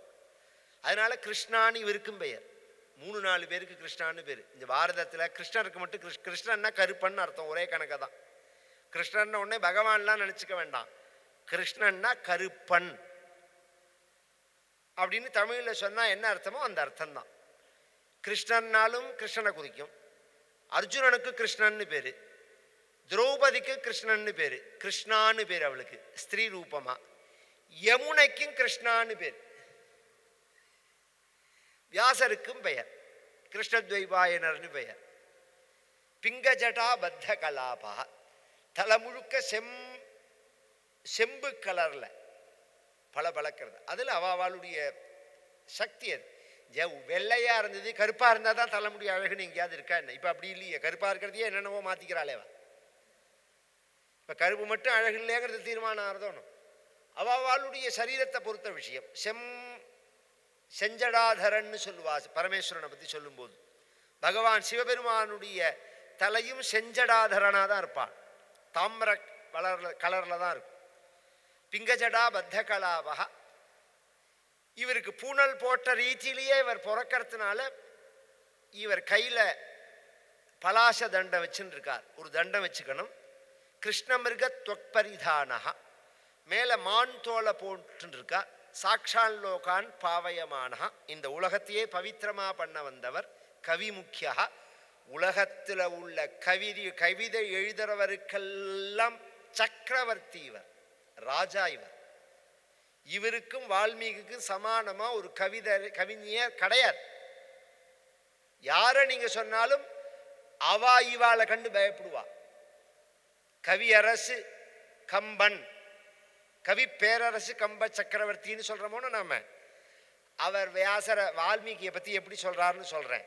வாங்கரும் பாதம் நாங்கும் வகுத்த வான்மீகி என்பான் தீங்கவி செவிகல்லார தேவரும் பருகச் செய்தான் ஆங்கு அவன் மகிழ்ந்த நாட்டை அன்பனும் நரவம் மாந்தி மூங்கையான் பேசலுற்றான் என மொழியலுற்றே. வால்மீகி பண்ணின ராமாயணத்தை பார்த்து நானும் ராமாயணம் பண்ணணும்னு ஆசைப்பட்டேன். நாம் பேசுறது, வால்மீகி பேசுறதுக்கு முன்னாடி எது மாதிரி தெரியுமா? பிறவி ஊமை ஒத்தன் மத்தியபானம் பண்ணிட்டான். கல்லோ சாராயமோ எதையோ குடிச்சுட்டான். நிதானத்தில் இருந்தாலே பேச்சு வராது. கள்ளு சாராயத்தை குடிச்சா உளறலா போயிடும், அது புலம்பலா போயிடும். அது மாதிரி மத்தியபானம் பண்ணின பிறவி ஊமை ஒத்தன் பேசுறதுக்கு சமானம் நாம் பேசுறதுங்கிறார் கம்பர். எதுக்கு முன்னாடி? வால்மீகிக்கு முன்னாடி. வால்மீகிக்கு முன்னாடி என் சொல்லு அது மாதிரிங்கிறார். ஆமா, உண்மை. கம்பர் பெரிய கவி பேரரசு, நமக்கு வால்மீகியோட சேர்த்தா இவாளுக்கெல்லாம் கண்டென்ட் கொடுத்ததே வால்மீகி தான். அது மாதிரி நிறைய சொல்லுவேனா. இன்னி பிறந்து எடுக்கிற சினிமா, இந்த இதிகாசம், இந்த நம்ம இதிகாச புராணத்திலேருந்து தான் இன்னி பிறந்த சினிமா எடுக்கலாம். அதான் ஆச்சரியம். அத்தனை டெக்னாலஜி வளர்ந்தாலும் கரு கிடையாது அவன்கிட்ட. எந்த சினிமா, எந்த கதையில், எந்த புராணத்தில் எந்த கதையை அடிப்படையாக வச்சு எழுதப்பட்டதுன்னு கேளுங்கோ, நான் சொல்கிறேன். சின்ன ஒரு ஸ்பார்க்கு போகிறோம் அதுக்கு. அதை கொடுத்தவா இவாடலாம். வியாசரும் சரி, வால்மீகியும் சரி. வியாசரால தொடப்படாத, படிக்கப்படாத, சொல்லப்படாத சாஸ்திரமே, நூலை இந்த உலகத்தில் கிடையாது. வியாசோச்சிஷ்டம் ஜெகத் சர்வம். 16 வயசுல பிரம்மச்சாரியா இவர் தோன்ற அப்பாவான பராசரர் அம்மாவான சத்தியவதியை நமஸ்காரம் பண்ணி சத்தியவதியை பார்த்து சொல்றார், அம்மான்னு, நீங்க எப்ப என்ன நினைச்சாலும் நான் வருவேன். இதெல்லாம் கதைக்கு முக்கியமான தேவைப்படுற விஷயங்கள் சொல்லிட்டு போறார் இவர். குறிப்பிட்டு மறைஞ்சு போயிட்டார். தோன்றினார், மறைஞ்சா. இப்ப இவா சொல்ற மாதிரி கொச்சையா நான் கதை சொல்றதா இருந்தா, பராசரரும் சத்தியவதியும் கூடினா, அப்ப சத்தியவதி கர்ப்பமானா, வீட்டுக்கு போனா 10 மாசம் கர்ப்பத்தை சுமந்தா, அவ அப்பம் போட்டு போட்டு சாத்தினா, ஊருக்கு தெரியாம ஒரு ஆஸ்பத்திரியில கொண்டு சேர்த்தா, ஒரு குழந்தை பிறந்தது. அந்த குழந்தைய குழி தோண்டி புதைச்சான்னு சொல்லணும். அப்படியா இருக்கு பாரதத்தில். இவ கர்ப்பமானான்னு இருக்கா. வீட்டுக்கு போனா அந்த குழந்தைய எடுத்துன்னு போனா, ஏதிரி குழந்தைன்னு கேட்க மாட்டாளா ஒருத்தர்? நீ எப்படி கர்ப்பமானேன்னு கேட்க மாட்டாளா? இந்த காலமா என்ன? இந்த மாதிரி ஒரு நிகழ்வுகள் எல்லாமே கிடையாதுங்க. தோன்றினார் வியாசர், நமஸ்காரம் பண்ணினார், மறைஞ்சார். சத்தியவதி பழையபடி ஆயிட்டார். இவளுக்கு ஒரு அனுகிரகம் பண்ணினார் பராசரர். என்ன அனுகிரகம்னா, சத்தியவதின்னு ஒரிஜினல் பெயர். அவ உடம்புலேருந்து மீன் வாசனை வரும்னு சொன்னேன். இன்னிலேருந்து நீ மத்ய கிரந்தி கிடையாது, யோஜன கிரந்தின்னா. யோஜன கிரந்தின்னா 1.5 மைல் இவளோட ஸ்மெல்லு, சென்ட் வாசனை வரும். இவ உடம்புலேருந்து சுகந்தம் வரும். இயற்கையா வரும். ஒரு அத்தர் ஜவ்வாதி இதெல்லாம் தடவிண்டு இல்லை, இயற்கையா உடம்புலேருந்து ஸ்மெல்லு வரும். அது மாதிரி அனுகிரகம் பண்ணிட்டு பராசரரும் மறைஞ்சு போயிட்டார். வியாசர் தோன்றினாருங்கிற பிரந்தம் இன்றைய புராணம். அந்த வியாசரால பாரதம் ஆரம்பிக்கப்பட்ட விஷயத்தை சொன்னேன். இதை ஜனமேஜயன்கிற பாண்டவர்களுடைய பேரனுக்கு வைசம்பாயனர்னு ஒருத்தர் சொல்ல போறார். அது எப்படி வந்ததுங்கிற கதையெல்லாம் நாளைய தினம். நாராயணே. இதில் 15ஆம் தேதி அன்னைக்கு சிவராத்திரி இருக்கு. அன்றைய தினம் கார்த்தால இந்த 7:30 மணிலேருந்து மகாருத்ரம் நடக்கும். நாள் முழுக்க ருத்ர ஜபம் பண்ணிட்டே இருப்போம். ராத்திரி 6 மணிலேருந்து 4 கால அபிஷேகம் நடக்கும். ஸ்படிகலிங்கத்துக்கு ருத்ரன் சொல்லிண்டே மகன்யாசத்தோட.